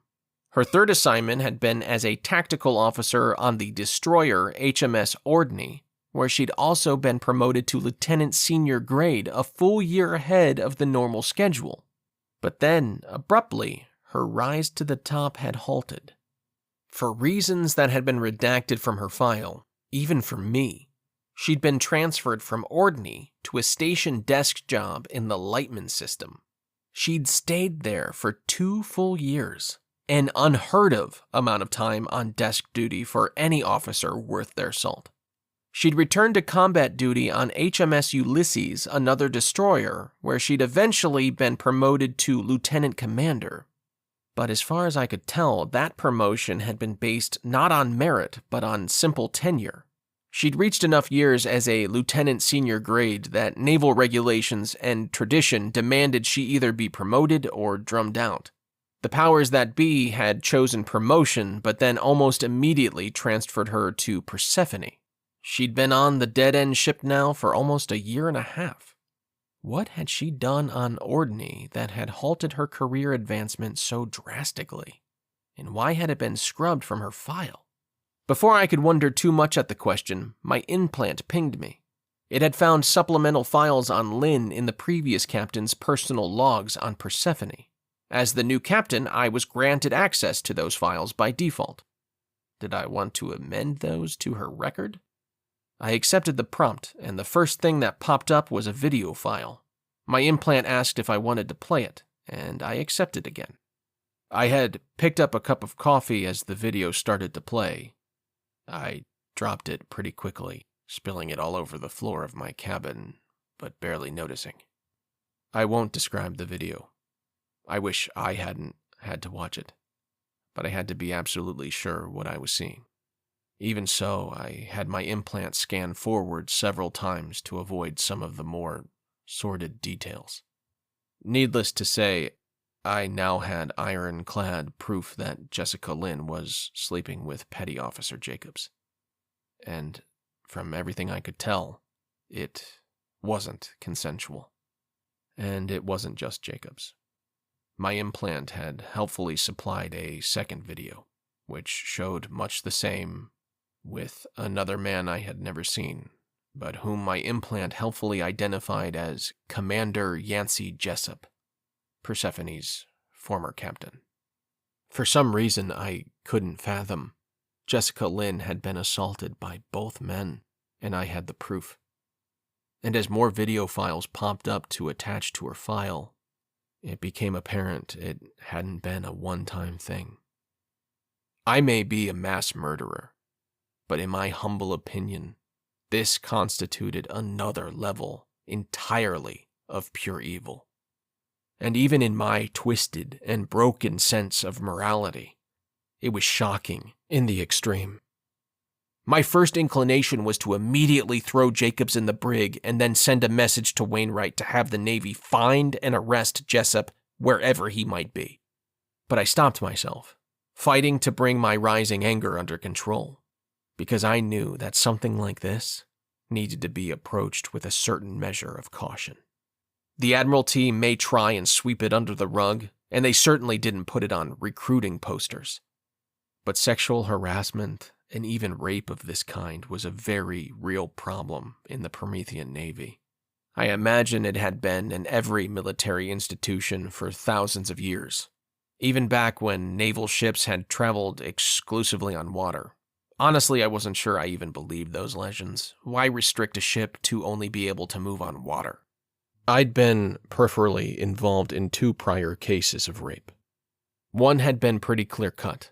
A commanding officer had used his position to take advantage of a young female lieutenant on his ship, threatening her with a poor performance review if she didn't go along.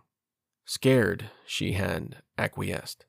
A friend and fellow junior officer had blown the whistle. The captain had been court-martialed and sent to the stockade. But the lieutenant had resigned her commission in shame. The rumor mill of the Navy was often far worse than any legal penalties. So even though the captain had been the one found guilty, the poor woman had suffered in probably greater measure. I knew about that particular case only from the news stories and because I'd had a friend on the same ship who had given me some extra details. It had all horrified me. The other case had been less clean, if the first could even be called that. I had actually served on the court-martial panel for this one, as its most junior member. An ensign had been raped by a chief warrant officer on her first post-academy cruise. He'd been drunk and had accosted and assaulted her on a space station when they were both on liberty. She had immediately reported it, putting her trust in the system that she believed would protect her. The system had failed her tragically.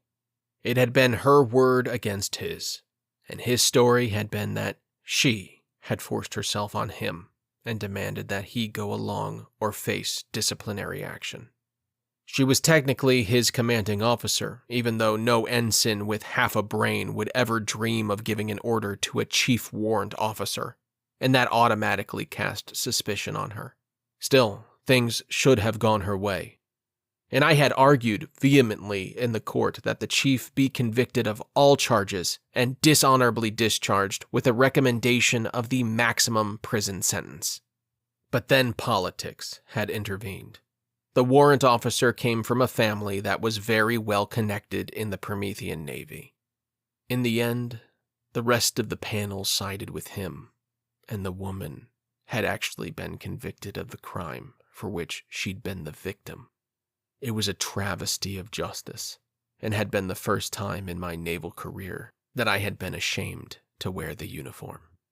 When she had killed herself less than a year later, I had written my resignation letter, and only Carla and my then father-in-law, Terrible Oliphant, had stopped me from following through with it. Even then, had the military judge not put the court members under a gag order, I would have taken the fight to the press. I still almost did, but chickened out at the last moment. I justified my silence by telling myself I could do more to change the system from within the Navy and that getting myself discharged would help no one, including the dead woman. It turns out that even back then, I was cowardly scum and just didn't know it. So now I was in a quandary.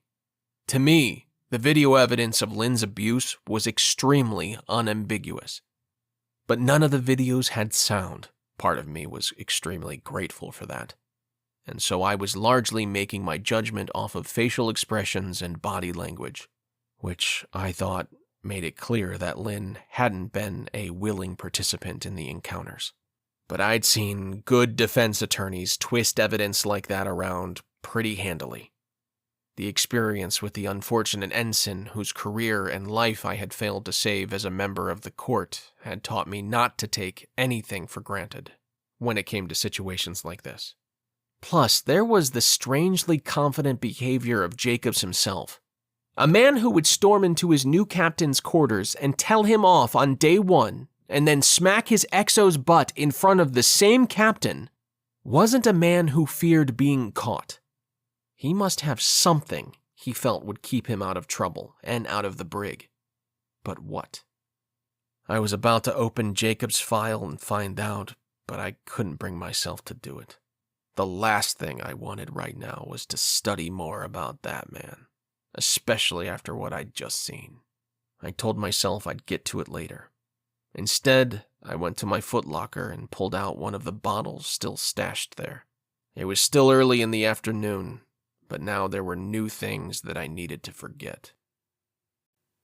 Chapter 10. Contact. We had just arrived on station at Waypoint 8 over a day later, and I was having an incredibly hard time not looking at Jessica Lynn, except it was for very different reasons than before. Now when I saw her perfect features, all I could see in my mind was the abuse she'd sustained at the hands of at least 2 different men.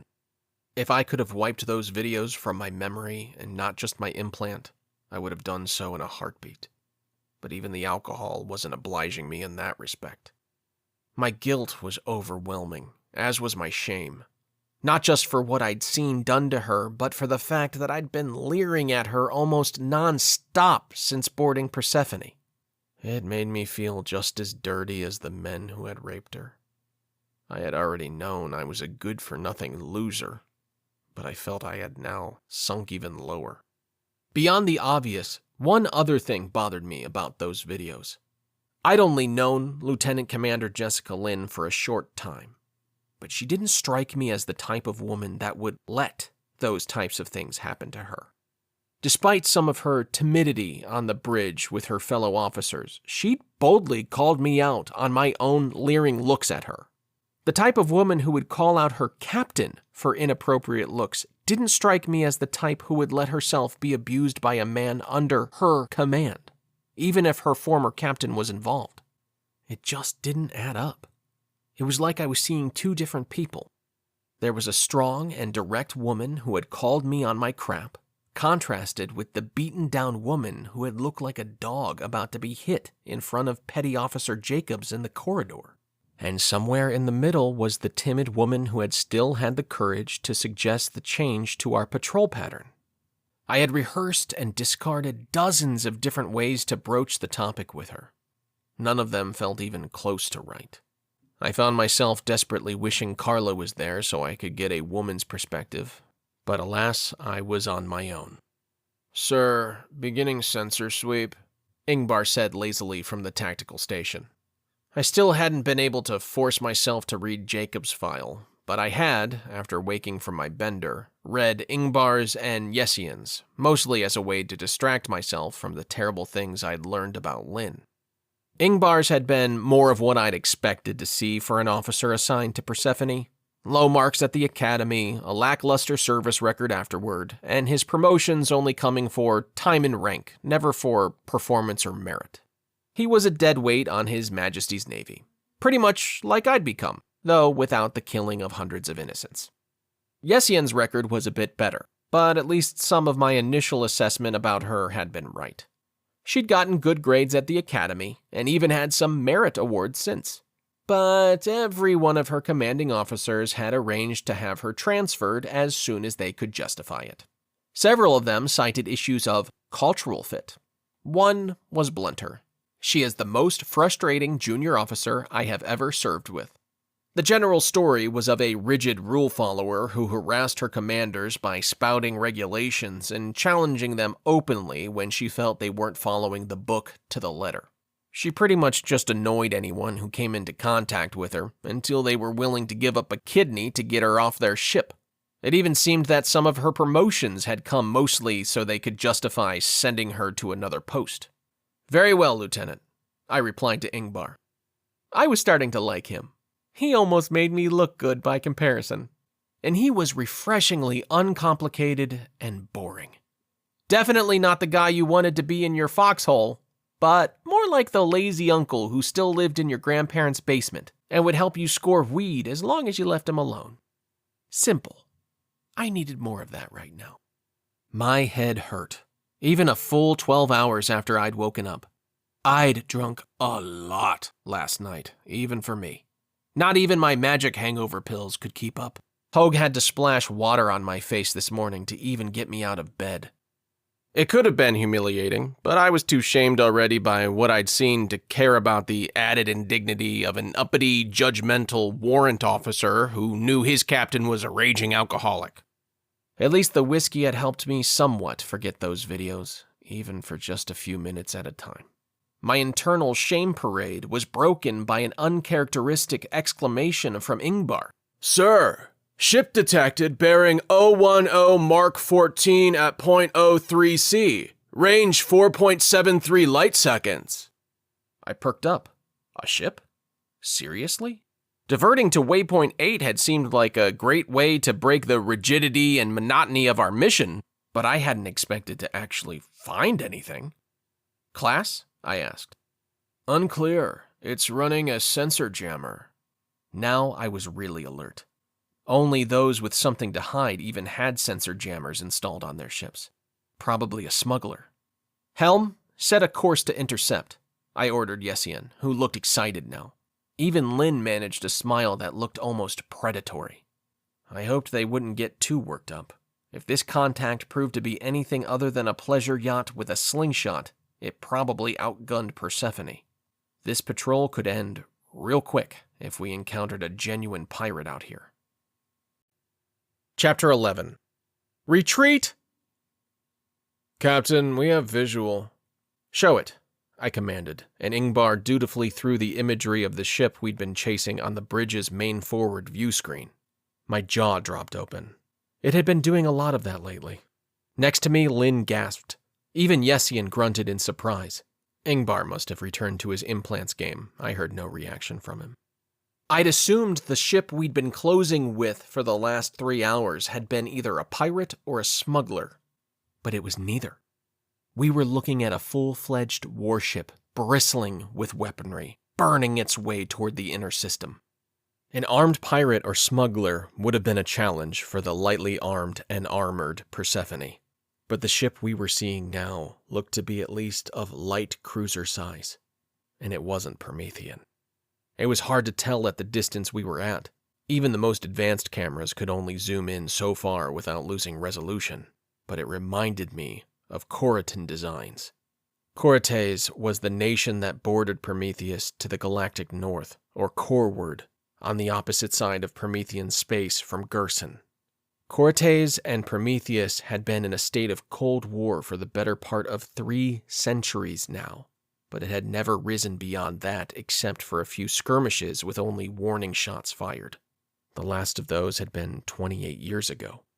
So what was a Coritan warship doing this far away from its borders in a worthless system like Gerson? It just made no sense. What was clear, however, was that Persephone would never survive a battle with the enemy ship. This wasn't some storybook where the heroes always won by figuring out some insane scheme to clutch victory from the jaws of defeat. This was real life, and in real life, the bigger ship pretty much always won. Trying to interdict the Coritan ship would be pure suicide. "Helm, full stop on the main drive, execute turnover, and burn at full military power back along our current vector," I commanded. "But sir," Lynn started to argue as I felt the G-forces ramp up and press me in my seat. Full military power was obviously a bit more than the inertial compensators could fully suppress. "Keep it to yourself, Commander," I snapped, too late realizing that I was taking out my frustrations at what I'd seen earlier in those videos on their very subject. I'd entered the bridge this morning already stressed out of my mind. The enemy warship this evening was just the latest thing to send me spiraling.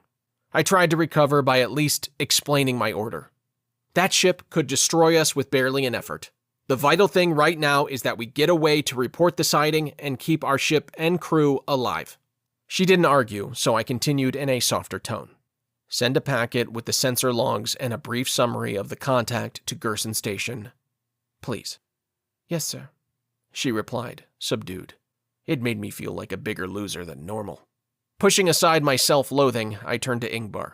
Lieutenant, is the enemy contact changing vectors to follow us? No, sir. Not to follow, but she is changing to a perpendicular vector and burning back to the outer system. Okay, I nodded in relief. We obviously spooked her, and she's giving up on whatever it is she's doing here. That's good, but let's keep running for a while before we slow our burn. And keep a full sensor sweep going. She might have friends. If I'd known how prophetic that statement would be, I might have just let that first ship kill us. It would have been so much easier that way. Chapter 12. 30% chance of death. I swore loudly as Lynn finished giving her report. The enemy ship may have been burning on a vector away from us, with the gap widening rapidly, but it had apparently launched a probe behind it that was still close enough to jam our comms. Every attempt to send a message with the contact report to Gerson Station had failed thus far, and Lynn had been at it for a full hour. That meant one of two things. Either the captain of that fleeing ship was worried we might have reinforcements nearby and didn't want us calling them in before he or she could get away, or they wanted to keep us quiet so that they could kill us before we could report their presence, which meant there had to be another ship out there. But that same probe was doing a pretty good job of jamming our active sensors as well, so any other ship might be closer than we thought. We found it 20 minutes later. Contact bearing 174 Mark III relative, shouted Ingvar in a very unprofessional tone. He must have lost his little implant game. Either that or he was actually paying attention to our predicament now. Without being asked, he threw the long-range camera image of the new contact onto the view screen. I swore again. This also looked to be a Coritan warship, but it wasn't a light cruiser. Even my alcohol-ravaged brain recognized it was a Scimitar-class destroyer. It had an acceleration at least 20% higher than Persephone, and though smaller than the cruiser we'd first seen, it had enough armament to destroy us about 15 times over before it even had to recharge its weapons. It would be on us in 4 hours at current speeds and vectors. It would be in weapons range roughly 40 minutes before that. My implant told me all of this. I still wasn't doing math in my head. Chang, I opened a channel to engineering. Yes, Captain? O'Malley responded, stress evident in his voice. Can you give me anything more out of those engines? His long pause wasn't confidence-inspiring, but I waited the man out. I needed him to have time to think through options. Odd how I was falling back into old habits of command. I'd have to watch out for that. I couldn't delude myself into thinking I was anything more than what I knew myself to be. It's risky, Captain, he finally said. But remember when I was telling you I had some thoughts on increasing the efficiency of the artificial grav and inertial compensators? I vaguely recalled ignoring something to that effect at dinner a couple of nights ago. Sure, Chang, I lied. Well, I haven't tested it yet, but the ion drive itself is capable of another 24% thrust. We don't go above the set military power only because the compensators can't handle it. But if my plan works, I can probably eke enough efficiency out of the compensators for us to ramp up another 16% or so. My heart sank. Chang, I don't like hearing probably in that sentence. Another long pause. I knew what he was thinking, because I was thinking it too. If he tried what he was proposing, and we ramped up acceleration, and then the compensators failed or even went back to normal levels, we'd all be reduced to jelly stuck to Persephone's bulkheads. We wouldn't even have time to process our impending deaths. Captain, it's risky, like I said, but I'm 70% confident it will work. Well, 70% wasn't great, but I was 100% confident that Scimitar would blow us to bits as soon as she got in range. Ingvar, how much time would that buy us? Enough to reach help? The tactical officer shook his head. It would buy us another 12 hours, but only if we stayed on our current vector, which is aimed only slightly toward the inner system. We'd never get close enough to Gerson Station or any of the other set patrol patterns for the Navy to aid us. Left unsaid was that the only other two ships out on patrol right now were system patrol boats barely larger than Persephone, and even if we had all three of us, the Corriton destroyer would have little trouble turning us all into dust. Gerson Station itself would be hard-pressed to turn back the destroyer and would be absolutely outmatched if that light cruiser joined in. And that assumed those were the only two enemy warships in the system. But still, it would buy us some time, and the first rule of space warfare was that time meant hope. Besides, I'd wanted to die for a while anyway. I focused on that flippant thought, trying very hard not to think about the other 23 people I would be taking down with me. Do it, I told O'Malley, and we were committed, with a 30% chance of instantaneous death. Chapter 13. Past Sins. Well, we weren't dead, but we were in a lot of pain. O'Malley's adjustments to the inertial compensators were enough to keep us alive, but we'd been experiencing the equivalent of 7 Gs for the better part of 6 hours now. That, coupled with the fact that we'd all been awake for close to 20 hours, made it very hard to think of ways to stay alive. So far, my command team and I had come up with and rejected a dozen different ideas, all of them focused on escape, not engagement. None were viable. Finally, after those 6 hours, I called a break, ordering a temporary decrease in acceleration below what the compensators could handle. This would give us a small amount of time to recover our overstressed bodies and get something to eat. Ingvar stayed on the bridge, and we called Ensign Stevens up to assist him while I took Lynn and Yessian to the wardroom so we could get a change of scenery. Hogue brought us our meal there. Unfortunately for high-G maneuvers, regulations called for a special slurry of high-vitamin liquid rations. Not even my intrepid steward could make those taste good. While we ate, or rather drank, we kept talking through the problem, ignoring the fact that we needed a mental break as much as a physical one. What if we reconfigured a probe to mimic our ship's signature and launched it on our current vector, then revectored our thrust and went perpendicular? Yessian suggested. It was a variation of 2 previous suggestions we'd considered and rejected. That's a scimitar class, I replied for the 3rd time. Latest intel on its sensors suggest it would see right through the ruse, and it could then easily catch us after the vector change. Oh, right. It was hard to blame her. We weren't exactly a crack crew of tactical geniuses to begin with, and so many hours at high Gs with an accompanying lack of sleep, it was the middle of the night now, were enough to muddle anyone's brain. Luckily, the liquid rations had drugs and supplements that should counteract that for a while. The crash, later on, would be spectacular and painful. But they'd been designed with just this type of occasion in mind. I could already feel my brain clearing slightly, though my bar for that was pretty low these days. Korgel maneuver, suggested Lynn. No, I said. We don't have any phase torpedoes. Right. Jacquard's gambit? Yessian again. No keratin uniforms on board, Lynn said with a frown. What about a Chatoran slide? I said with a hopeful tone, though I knew the answer.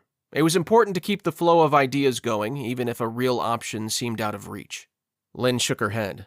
Persephone doesn't have cold reaction thrusters. I knew that, of course, but I'd hoped that maybe someone had installed them without updating my briefing packet, or that maybe it was in part of the packet I still hadn't read. No such luck, apparently. Sir, do you mind if I go back to my station? Sometimes I think best when I can view the vectors in a familiar setting. Yessian asked. I nodded to her. Of course, Lieutenant. Commander Lynn and I will join you shortly. Lynn threw me a look but didn't argue, and we waited in silence while Yessian exited and closed the hatch behind her. I knew what I wanted to talk to Lynn about, though why I felt the need to do so in the middle of a combat situation I couldn't explain even to myself, but I just couldn't figure out how to start. Finally, she got sick of waiting and spoke first. Sir, can I ask you a question, and will you give me an honest answer? Uh-oh. Depends, I hedged. Why are you here? It wasn't the question I'd been expecting, though it was related. What do you mean?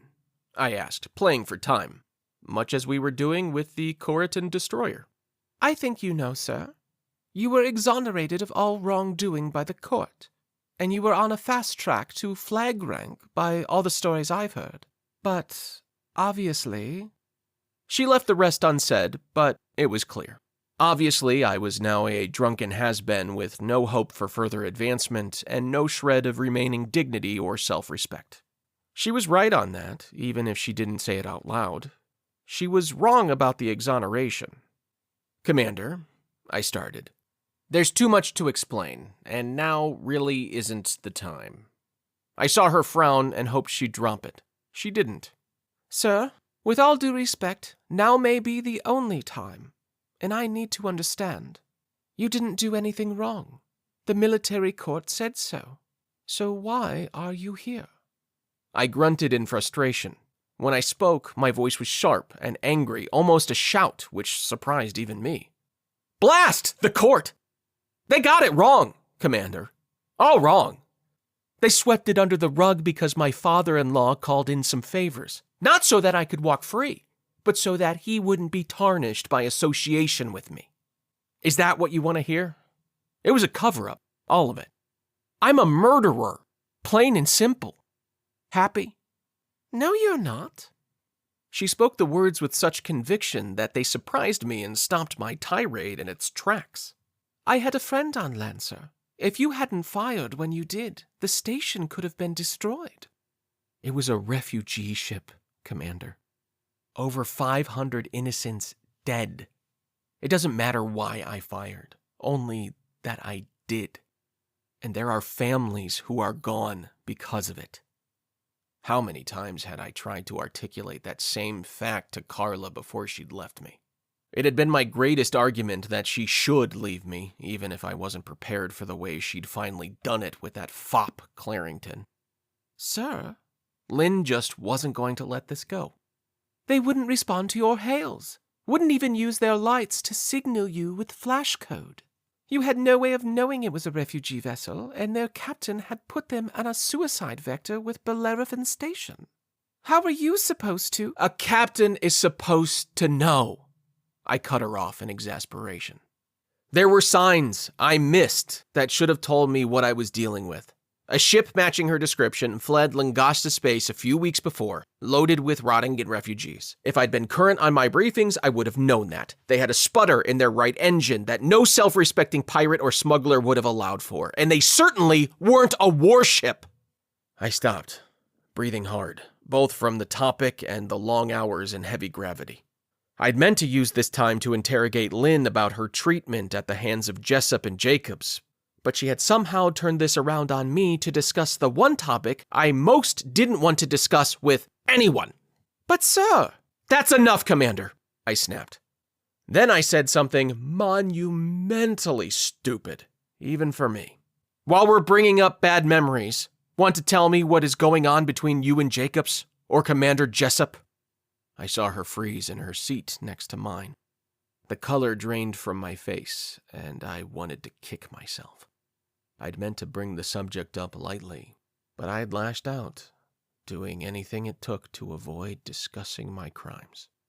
Classic Brad Mendoza move, and another sure piece of evidence that I was one of the worst human beings alive. After several silent moments, I spoke again, doing my best to soften my voice. Now that the topic had finally come up, I needed to know. Why didn't you report them, Jessica? Why let them do those things to you? You wouldn't understand, she mumbled, almost under her breath. No denial, just resignation in her tone. Try me. Another long pause. I resisted the urge to keep talking and waited her out. Maybe I still had half a brain left. They were going to destroy me, she almost whispered. I waited again, silently willing her to say more. Jessup knew about my past, about why I was sent to Persephone, and he threatened to tell. She stopped with a choking sound. Tears streamed down her face. And Jacob's, well, he's... She trailed off, shutting her eyes hard. Tell what? I prompted, seizing on the first thing she'd said. She shook her head. Sir, you should have never listened to me about the patrol pattern change. I'm broken, and I'll only get you and everyone else on the ship killed. That's just what I do. And I deserve whatever I get. I opened my mouth to either argue or ask what she meant. Probably both. But then the ship shuddered around us, and the vibration of the deck halted. We had stopped all acceleration and were flying ballistic through space. Chapter 14. A Really Stupid Plan. Remember earlier when I talked about how unreliable the experimental ion drives on the Poseidon-class frigates always were? Well, up until now, I had dared to hope that Persephone's drives were the exception to that rule. Turns out I was wrong to hope for anything when it came to that blasted ship. Just at the moment we needed her most, she betrayed us. We burned out the impeller, Captain! O'Malley was shouting even though I was standing right next to him. Apparently, the sound of an ion drive impeller burning out is fairly loud, enough to have seriously damaged the man's hearing. How long to fix? I shouted back, though I knew the answer wouldn't be good. He shook his head. We have a spare, but it's not rated for full military power, just enough for us to limp into a shipyard. They made it that way so it would take up less space in our emergency stores, and because the parts are expensive. And Persephone is a strictly in-system patrol craft, so they figured we'd never be that far from a station if we got stuck. In my head, I cursed the Navy and its obsession with saving space and money. I cursed the designers of the Poseidons, and most of all, I cursed whatever possessed me to go along with Lynn's recommendation to change our patrol pattern. She'd been right about it, but she'd also been right about the fact that it had killed us all. Or rather, I had killed us all by agreeing to it. My ship, my fault. I wasn't so far gone I'd forgotten the responsibility of command entirely. How long? I pressed my chief engineer. At least 4 hours for the swap. Have to take apart the starboard conversion bank just to get at the thing. It was terrible news. In less than that time, the enemy would be on us, and Persephone, and all of us on board her, would be so many unconstituted atoms floating in space. It wasn't an exaggeration to say that it would only take that Scimitar-class destroyer a single clear shot, maybe two, to completely destroy us. Well, guess I better get to the bridge and see if we can run up the white flag, I said reluctantly, because we all knew that there was no way that enemy warship was going to let us live. They hadn't responded to any of Lynn's communication attempts. They continued to jam us, so it wasn't even clear if they could hear us. It was possible they might relent and accept our surrender now that our acceleration had ceased, and if I used the running lights to signal our surrender in flash code, but I doubted it. We were inconvenient witnesses to whatever it was that two Choritan warships were doing in an out-of-the-way system on the edges of Promethean space, far from their own border. Ironically, now that it was pretty much certain we were dead, I finally had some time to think about just what that might be. Why were these enemy warships so deep in our territory? And why Gerson? It was a worthless system, even in comparison to the other fringe systems this far from Sol. Most of the people in Prometheus would never see Sol or Earth. It was a 6-month journey, even in a top-of-the-line jump ship, just to get there. The general rule was the further you got from Sol, the less value a system had, and Gerson was about as far away as you could get. The other question that came to mind was just who was helping the Choritans. They obviously had our patrol patterns, and our orders were written so rigidly that it was clear to me that someone intended to prevent us from doing exactly what we'd done in varying our patterns so that these Choritans would have a free path into the system. That suggested Wainwright was in on it. She'd been prickly when I'd met her, but she hadn't struck me as a traitor. But then again, That was the assessment of a mass murderer, so I wasn't a reliable judge of character. I said my goodbyes to O'Malley, who couldn't hear me over the ringing in his ears and was already shouting, way too loud, orders to his engineers to start swapping the impeller. It would be too little too late, but at least it gave them something to do while they waited for death. It was good to have hobbies. It was only a 4-minute brisk walk from engineering to the bridge, and in that short time, I came up with nothing, even marginally satisfactory, to answer my 2 questions. When I arrived back at my command chair, Lynn glanced up at me. By the look in her eyes, I could tell she already knew about the impeller and our hopeless situation, and that she was blaming herself. I tried hailing them again, sir, she almost whispered. No response, and they're still jamming our distress calls. Should we strike the colors? See to it, I said. That was the order to start flashing our running lights in code, signaling our surrender. As I'd already concluded, it wouldn't work. But it was standard operating procedure, and we lost nothing by trying it.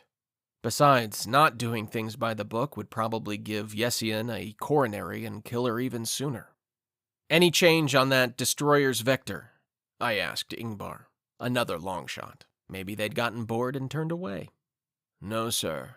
2 hours and 27 minutes to weapons range intercept. Great. We had just under 2.5 hours left to live. Surprisingly, in that moment, I found myself missing Carla again. When you marry someone, you sort of expect that you're in it with them until the end, and that when that end comes, you'll go out together, preferably holding each other to the last second. And even though I'd driven her into the arms of another man, destroyed our marriage, and she'd been clear that she never wanted to hear from me again, it just seemed wrong to be facing my looming death without her by my side. At the same time, I was vastly relieved that she wasn't here to die with me and that she would live on. Weird. I figured a team of Navy psychologists could write a fairly thick book about my messed up brain. Any creative ideas, folks? I asked my bridge crew, shaking off thoughts of my ex-wife. All 4 of them, Ensign Stevens had slunk quietly back onto the bridge behind me and was sitting at the usually unoccupied survey console, stayed silent, staring down at their consoles or their hands and refusing to even meet my gaze. What if we launched Jacobs at them? I asked, trying to lighten the mood. Lynn flashed a look that I couldn't interpret, but it otherwise fell flat. Well, this was it then. For 6 months, I'd more or less wanted to die, and the universe had finally heard and was going to give me my wish. Too bad that I would be taking 23 other spacers with me. Well, too bad about 22 of them. I was actually quite glad Jacobs would die with me after what he'd been doing to Lynn. Maybe I could convince her to shoot him a few seconds before we all died, just to get some closure before the end. Probably not. She didn't seem like the type who would want to close out her life with an act of revenge. Maybe I could shoot him, just for fun. Where I was going, a 505th murder to my name wouldn't matter all that much. Sir? Lynn broke the silence timidly, then she fell quiet. She'd changed since our confrontation in the wardroom. Gone entirely were the glimpses of the confident woman I'd seen on other occasions, as if being confronted about her victimhood had brought that aspect of her personality front and center. I sighed. What a time for her to get shy on me. Yes, Commander? I prodded. Well, never mind. I resisted the urge to shake my head, and an even greater urge to kick myself. I'd broken her when I needed her the most. Whatever idea she had in her head was probably just as dumb and unworkable as every other one we'd come up with so far, but that didn't mean we shouldn't hear it. And I was not going to let Jessica Lynn face her death broken like this. She needed to share her idea, for her own sake, if nothing else. Spit it out, XO, I barked, imbuing my voice with all of the command authority it had once carried so naturally. Surprisingly, it worked. Lynn looked up at me in something approximating shock, and I watched as her own brain went into command mode as an almost Pavlovian reaction to my order and its tone. Yes, sir, she answered crisply. What if we sent full power to the ion drives? I furrowed my brow. What do you mean? The ion drive is broken. What I wouldn't give for a jump drive right then. But the designers of Persephone had neglected to install one on such a small warship. It had to be carried, attached to a larger ship between systems. She frowned, and I could see the uncertainty creep back into her face, but she forged ahead. No, sir. Yes, sir. But if we sent full power to the drive and bypassed all the safeties without an impeller, it would create a feedback loop and a fairly large explosion. Okay, I said, trying not to let my doubt through in my voice. Explain, Commander. It could be big enough to destroy that enemy ship. I shook my head. This really was a dumb idea. Too bad. And big enough to kill us. Besides, there's no way that destroyer gets close enough to us to even have their paint scratched, no matter how big of an explosion we make. What if there was a way to get them to come closer? I could see her face harden at my challenge. Good girl. At least my talent for pissing other people off was doing something positive before I finally died. Okay, I'll bite. How would we do that? I was now genuinely curious, even though I was still pretty certain it was a stupid plan. But we'd already discarded all the good and even semi-good plans, so stupid was really all we had left. What if they thought there was something on board worth getting their hands on, sir? I thought about that, examining it from different angles. For a second, my brain fell into old patterns from back when I'd actually been a good captain, before all the murder and drunkenness. But it only lasted a few seconds and didn't yield anything. I sighed. Any ideas on how to do that? I asked her. No, sir, she said sheepishly. Well, I said, maybe I could at least build her confidence up, even if the plan itself was trash. It was a good attempt, but... King's Cross! She cried out abruptly, interrupting what would have surely been an uninspiring attempt on my part to console her on her failure. My XO now had a look of wide-eyed excitement and stared around at all of us as if what she'd said should have had obvious implications. It probably did, but I wasn't picking up on it. King's Cross was the name of a small group of elite intelligence operatives that His Majesty used throughout his kingdom to take on the really sticky messes. But I doubted one had ever seen the need to even get close to Gerson. Explain, Commander, I ordered again. What if the enemy thought we were carrying vital intel that they wanted? I wasn't sure where she was going, so I stayed silent, watching the wheels turn in her head. She started speaking faster. What if they thought we had a King's Cross operative on board? They would want to capture that operative, not kill them. There are only a handful of King's Cross agents, and each of them has access to and knowledge of the highest level of Promethean military plans and secrets. True, I said, still not getting it. But how do we convince them we have a King's Cross agent on board when they won't even talk to us? Besides, there's no way a King's Cross agent would ever let themselves be captured. They'd kill themselves first. Exactly, shouted Lynn, slamming her hand down on the comm console in front of her so hard I was surprised she didn't break it. It looked like it had been repaired and patched together so many times, like the rest of Persephone, that I was amazed it could even stand up to normal use, much less her blatant assault on it. The King's Cross, she continued, wouldn't let themselves get captured. They would self-destruct the ship, which is exactly what we're going to do. Now my head was spinning. This felt like a whole lot of circular logic. We were right back to the problem of getting the enemy close enough before they destroyed us for our self-destruction to do any good by maybe damaging them. Luckily, Lynn chose to ignore my confused look and kept talking. If we can somehow show the enemy that we plan to blow ourselves up, it might make them think that we have something to keep away from them. I don't know, Ingvar said for the first time, somehow managing to sound just as bored as he always did. It would be a huge leap of logic for them to see our self-destruction as a sign we have a King's Cross agent on board. Not if we broadcast the death cry, Lynn said with a grin. Silence. I'd call it stunned silence. But for me, it was more of a confused silence. Until it wasn't, when the little light inside my brain finally sputtered to life. It just might work, I muttered.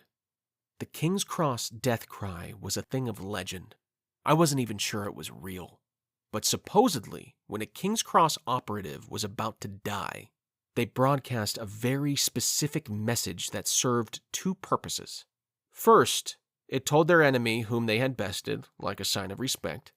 Second, it told their enemy they only had a short time left to live.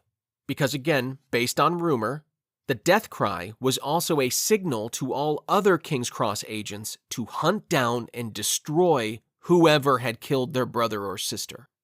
Even had we had a King's Cross agent on the ship, the death cry wouldn't really work when all our comms were being jammed.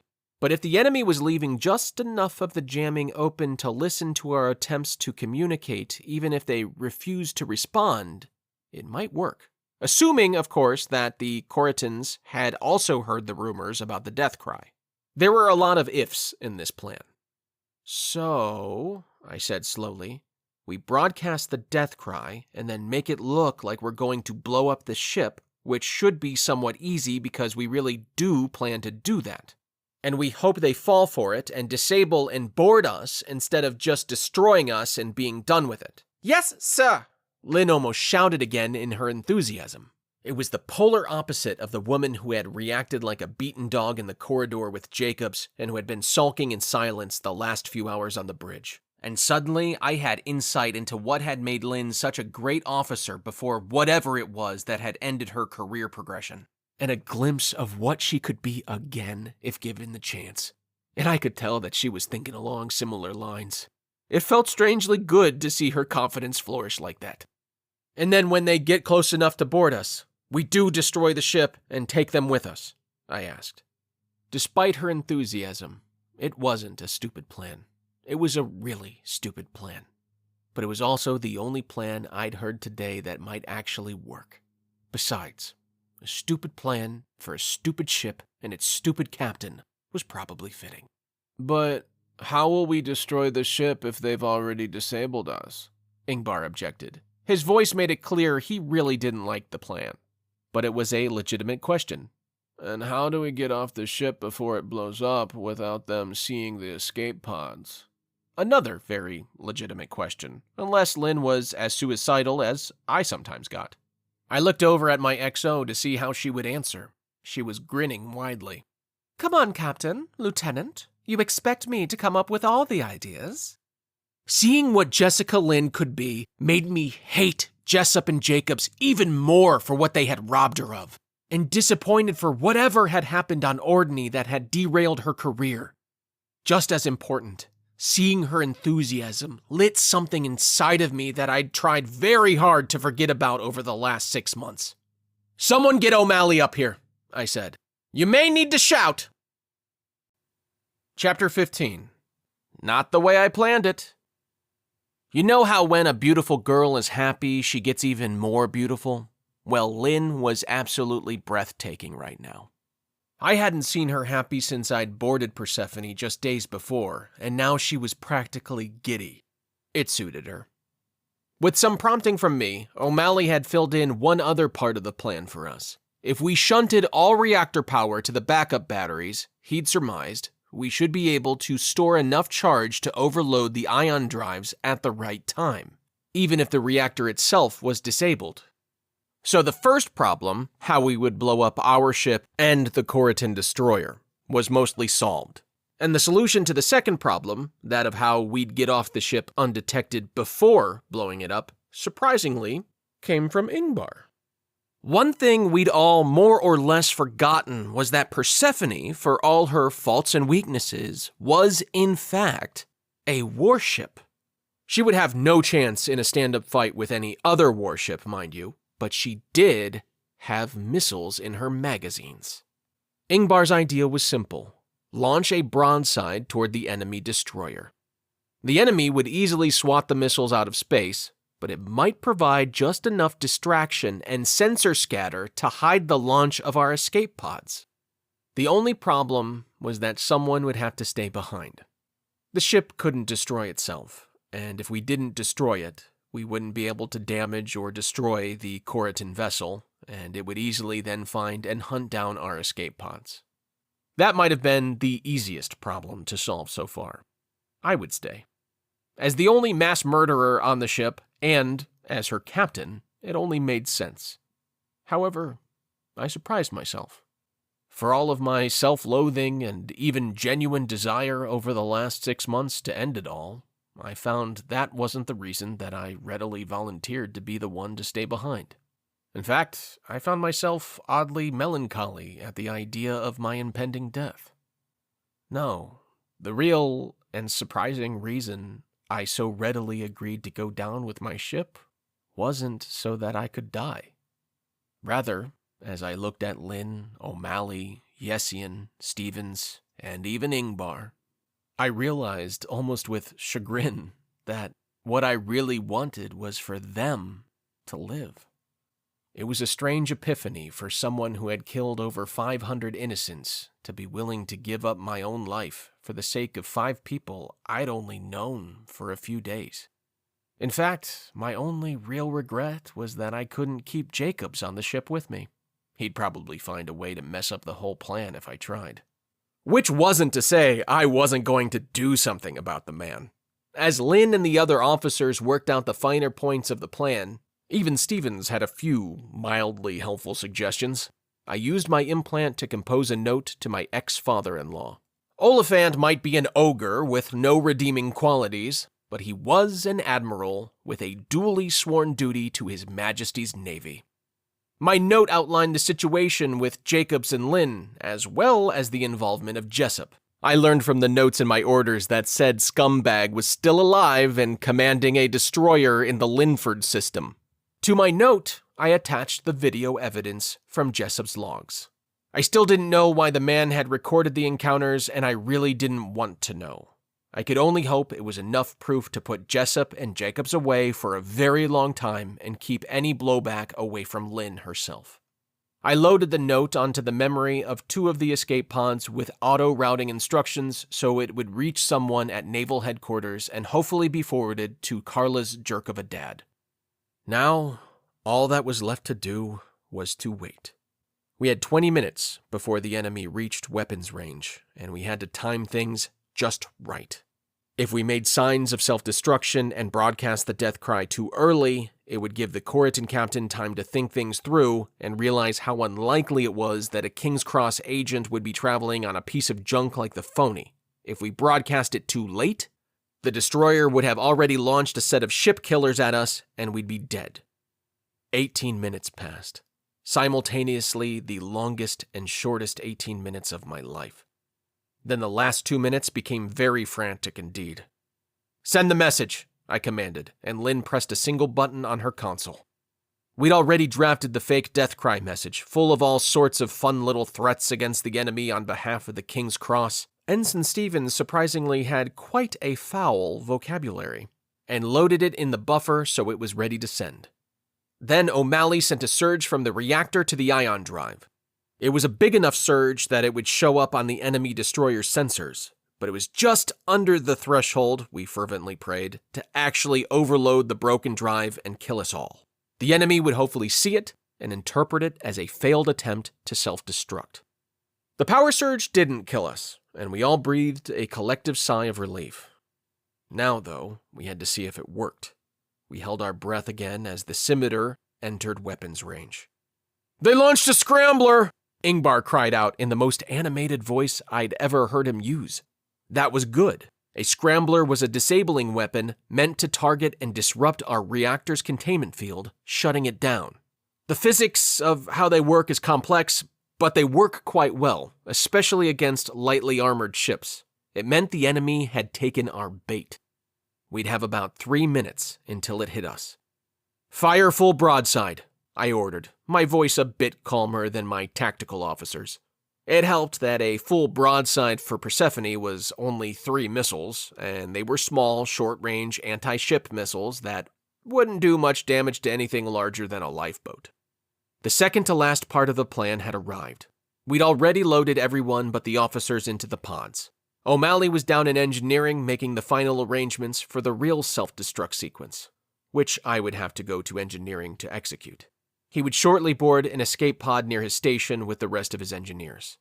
Now it was time for my bridge crew to board theirs. Only Lynn and Ingbar were left. I'd already ordered Stevens and Yessian to a pod over their protest. This was the awkward part. Or I assumed it would be, and I was half right. Ingvar threw me a sharp salute, but said nothing as he left the bridge to board the pod that already held the other 2 officers. That left me and Lynn alone. Lynn had tears in her beautiful eyes. Mass murderer about to die and go straight to hell I may have been, but if I had to go out, I guess going out with those eyes crying for me was about the best I could hope for. She said nothing, but stood ramrod straight and saluted. Then she broke down into a vocal sob and threw herself at me, surprising me with a hug. It was over quickly, and she rushed off the bridge and into the pod with the others before I could say anything. It was a bit disappointing to be robbed of any heroic last words, but I probably would have screwed them up anyway. Now I turned to leave the bridge myself and made my way to engineering, but not before checking to see that all of the escape pods had launched. Only one remained, and it showed empty. Even had I wanted to, I would never have the time to reach it after I executed the self-destruct. The ship would be gone in seconds. The lights cut out as the scrambler hit Persephone and took out the main reactor. I navigated the darkened corridors, lit now only by emergency lamps, so it took me a couple of extra minutes to get to engineering. At least the dim lights had their own energy storage and wouldn't steal power from the backup battery. We'd need all of that to keep our sensors going and then blow the ion drive. O'Malley had rigged a repeater display down in the engine room so I could see the sensor picture. That way, I could time Persephone's destruction at the exact moment the enemy ship closed to boarding range. With luck, it would destroy them along with us. At the very least, it should damage them enough that hunting down our escape pods would be the least of their concerns. And that light cruiser was far enough away now that it was unlikely to reach us before a rescue from Gerson. If our comms couldn't reach the station, the light of an ion drive going critical surely would. Engineering had no chairs. Stupid designers. So I sat on the deck with my back to a low console to await the arrival of the Coritan destroyer and my well-deserved death. I heard the footstep behind me only an instant before I felt the crushing blow to my skull, and everything went dark. Chapter 16. An Unlikely Hero. I woke up to a flashing red light through my closed eyelids and the really annoying sound of something beeping. My first thought was that it was way too early for my alarm to be going off. My second thought was that I must be waking up after a bender. Any moment, I expected to feel the cold splash of water on my face as the sadist Hogue forcefully roused me before breakfast. That thought made me hungry. It took a minute or two for me to clear my head and open my eyes. I had a massive headache, and my scalp felt funny, as if something was caked on it. Like blood? My mind cleared a little, and I remembered just enough to expect to find myself in engineering when my vision finally cleared. But when I blinked the tears away, I was shocked to see the Spartan accoutrements of a standard Navy escape pod. What in the... Panic surged through me.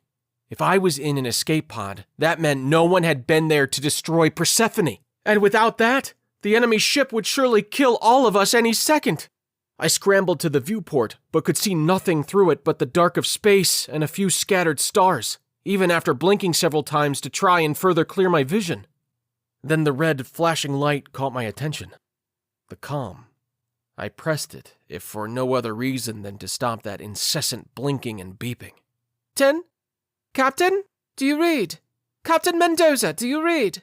I was overjoyed to hear Lynn's voice. At least someone else out there was still alive.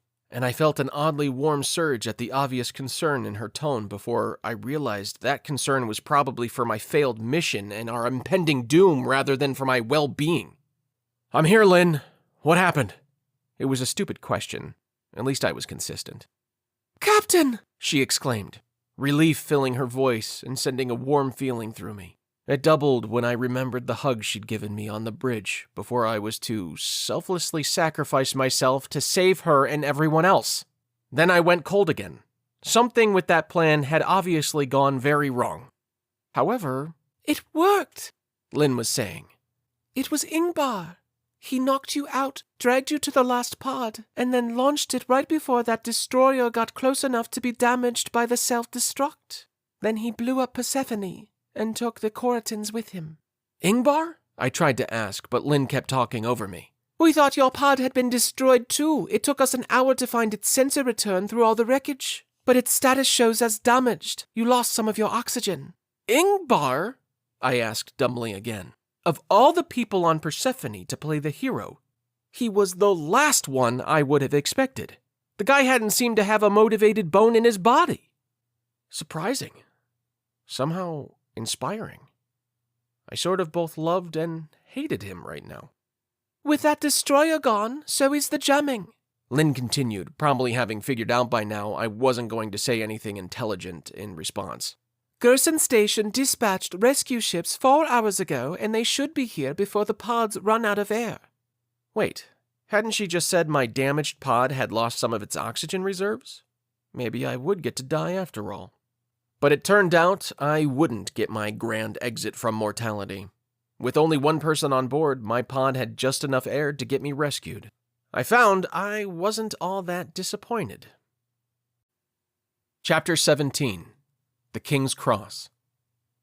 I sat quietly in the outer waiting room of the naval offices on Gerson Station. I'd been released from the med bay after a quick treatment for the nasty head wound Ingvar had given me. For a hero trying to save my life, he sure came close to killing me, and had been immediately summoned to Wainwright's office. But I arrived to find the normal spacer at the reception desk gone. The entire place looked deserted. I could hear muffled voices in Wainwright's office, but no one answered when I knocked, so I sat down and waited. My entire crew, minus Ingvar, had come through our ordeal safely, even Jacobs, though I had other plans for him. Technically, none of them were my subordinates anymore. We no longer had a ship to be captain and crew of, but I felt oddly protective of them nonetheless, even the ones I'd not even met in my short time on Persephone. So I'd checked on each and every one of them in the med bay of the station before I'd let the doctors treat my head. The only one I hadn't been able to find was Lynn, and no one knew where she was. Members of the crew thought she'd made it to the station okay, and I had seen her briefly hovering over me in my few lucid moments on the rescue ship. But she had never arrived at the med bay. It was strange and more than a little concerning, and it occupied my thoughts as I sat waiting. The door to Wainwright's office finally opened, but it wasn't the grumpy captain I saw standing there. It was the red-headed civilian woman from the transport that had brought me to Gerson just days before, the one who had given me the look of death when she'd caught me checking her out. She was pretty, but now that I'd seen Jessica Lynn, there really wasn't a comparison. Ah, Captain Mendoza, she said with a nod. She stepped out into the antechamber, and I was shocked to see Wainwright exiting behind her, or more accurately, being exited. 2 burly enlisted men held the captain by each arm and bodily dragged her from her office and through the outer hatch. I was too surprised to say anything, and Wainwright didn't meet my startled gaze. Captain, if you will, the red-haired woman said, gesturing into Wainwright's office. Stunned into silence, I stood and followed her in. She took up position in Wainwright's chair and indicated I should take the chair across from her. It was surreal, as she was wearing civilian garb and sitting in a naval station commander's chair. Who are you? I finally found my voice. My head was pounding still, but the question didn't sound quite as stupid as was the norm for me. She smirked, a sort of half-smile that reminded me of the proverbial cat who had just eaten a mouse. You caused quite a stir over the last few days, Captain Mendoza, she said, ignoring my question.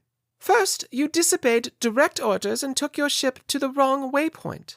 Then you discovered a Corytan incursion into the Gerson system. Then somehow you managed to take out a destroyer 10 times your size with a broken-down ship.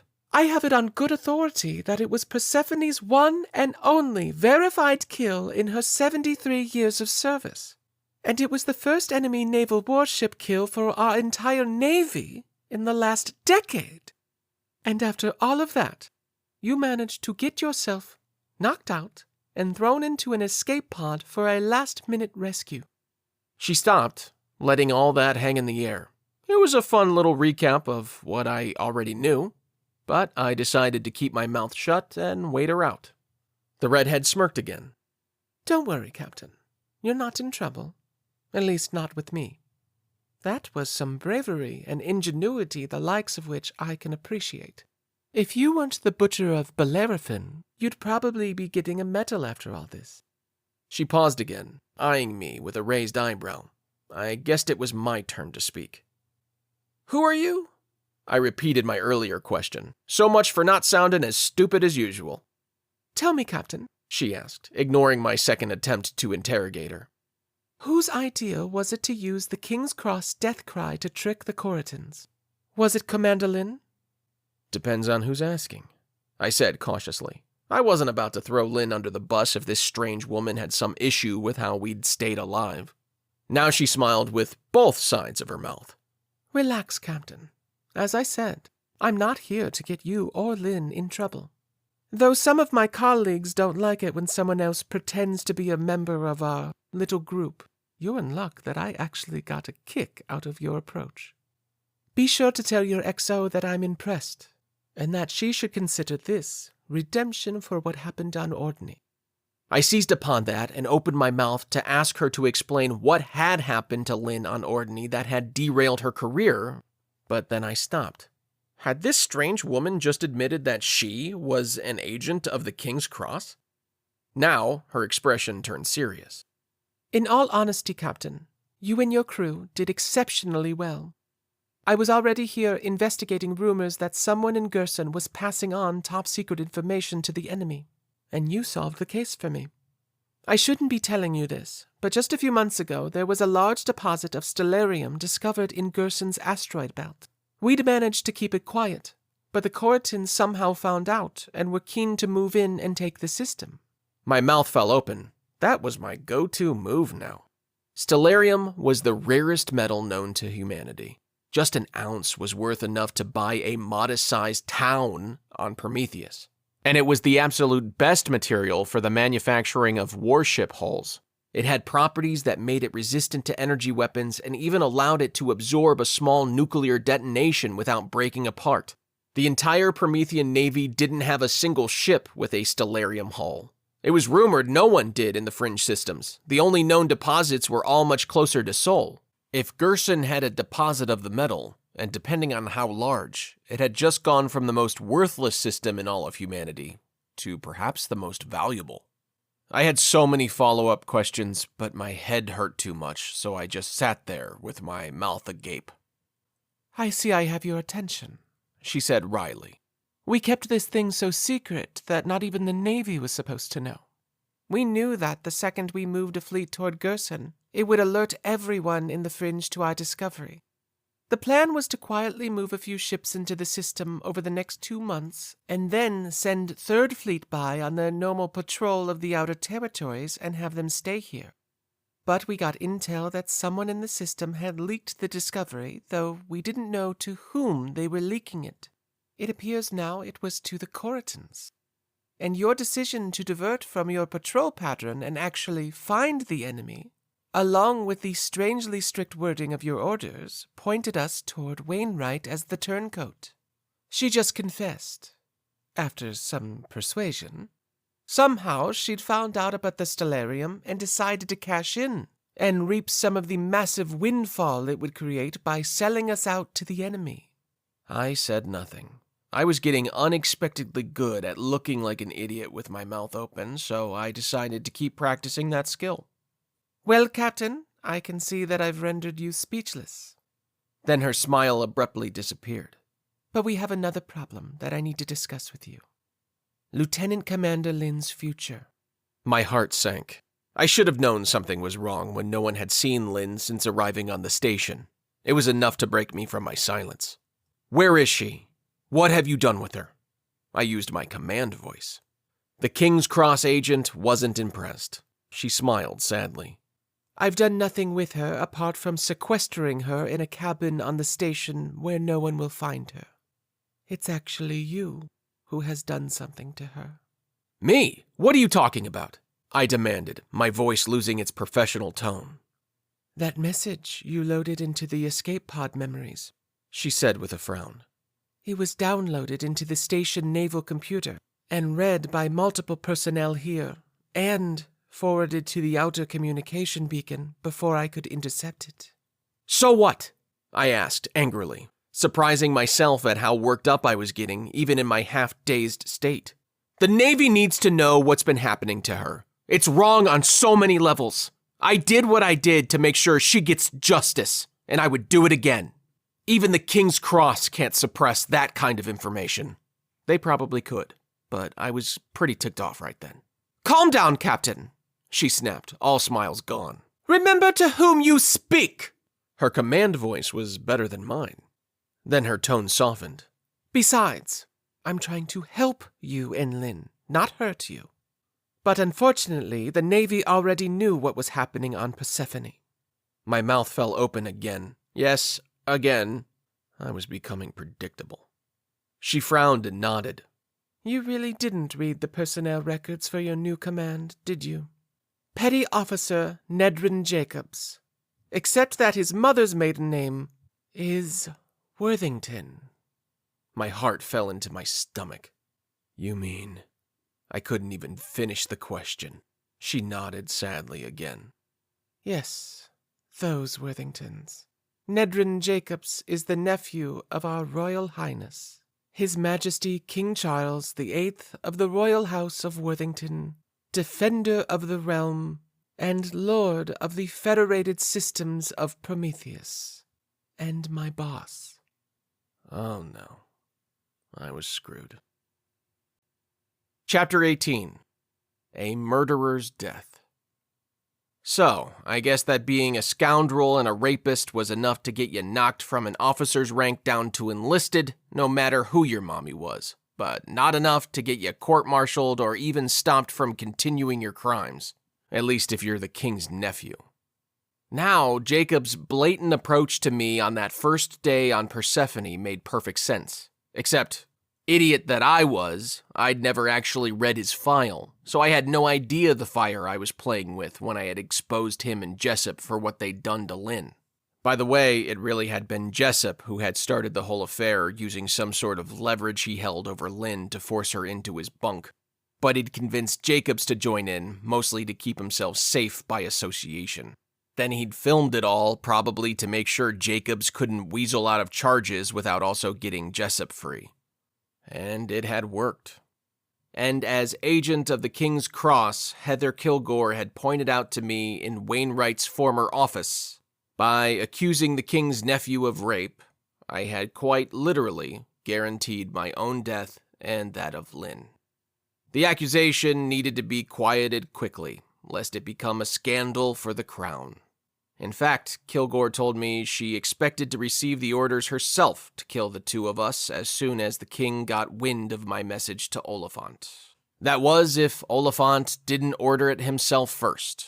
There was already a fast courier ship on its way to Prometheus with the news, along with an urgent request for reinforcements against the Coritan incursion. I suppose it should have surprised me that my ex-father-in-law was in on the whole thing. He'd known for months what was happening to Lynn and other women at the hands of Jessup and Jacobs, and he'd done nothing. It should have surprised me, but I'd never liked Carla's dad, even when I'd been crazy about her. All that was highly unfortunate. But there was one small way in which fortune smiled on us. Heather Kilgore had a conscience. Or perhaps, as she'd said, Lynn had just really impressed her with the genius plan to save the crew of Persephone and destroy that scimitar. Either way, Kilgore had decided to help us, so long as we were out of her sight and reach before she got the official orders to kill us, that was. Apparently, her morality only extended to bending her orders, not breaking them. And that's how Captain Brad Mendoza and Lieutenant Commander Jessica Lynn died. Me from complications related to my head wound, and her from radiation poisoning from Persephone's destruction that somehow hadn't affected anyone else in her escape pod. It was strange being dead. After sort of wishing for it for a while, it was surprisingly anticlimactic. I imagine there was a small service of some kind. Maybe Carla even cried into Clarington's shoulder. I hope it soiled his dress uniform. But I guess that either way, it didn't matter to me. I wasn't in attendance. I was dead. Funny though, just a few hours after my meeting with Kilgore, a small merchant freighter left Gerson Station. More accurately, it was stolen by parties unknown. On board were two individuals with identity papers that proved they'd never been part of the Promethean Navy. One was an absolutely stunning young woman with a still secret and complicated past, and now a new confidence and zest for life after she'd saved the lives of 22 others with her brilliance. And the second was an unshaven drunk. Did I mention he was also a mass murderer? Or maybe he wasn't anymore. I'm not actually sure how new lives work. Do past sins carry over? Luckily, the Navy didn't have any ships handy at the station to send after the stolen craft, or I might have found out. And then another funny thing happened.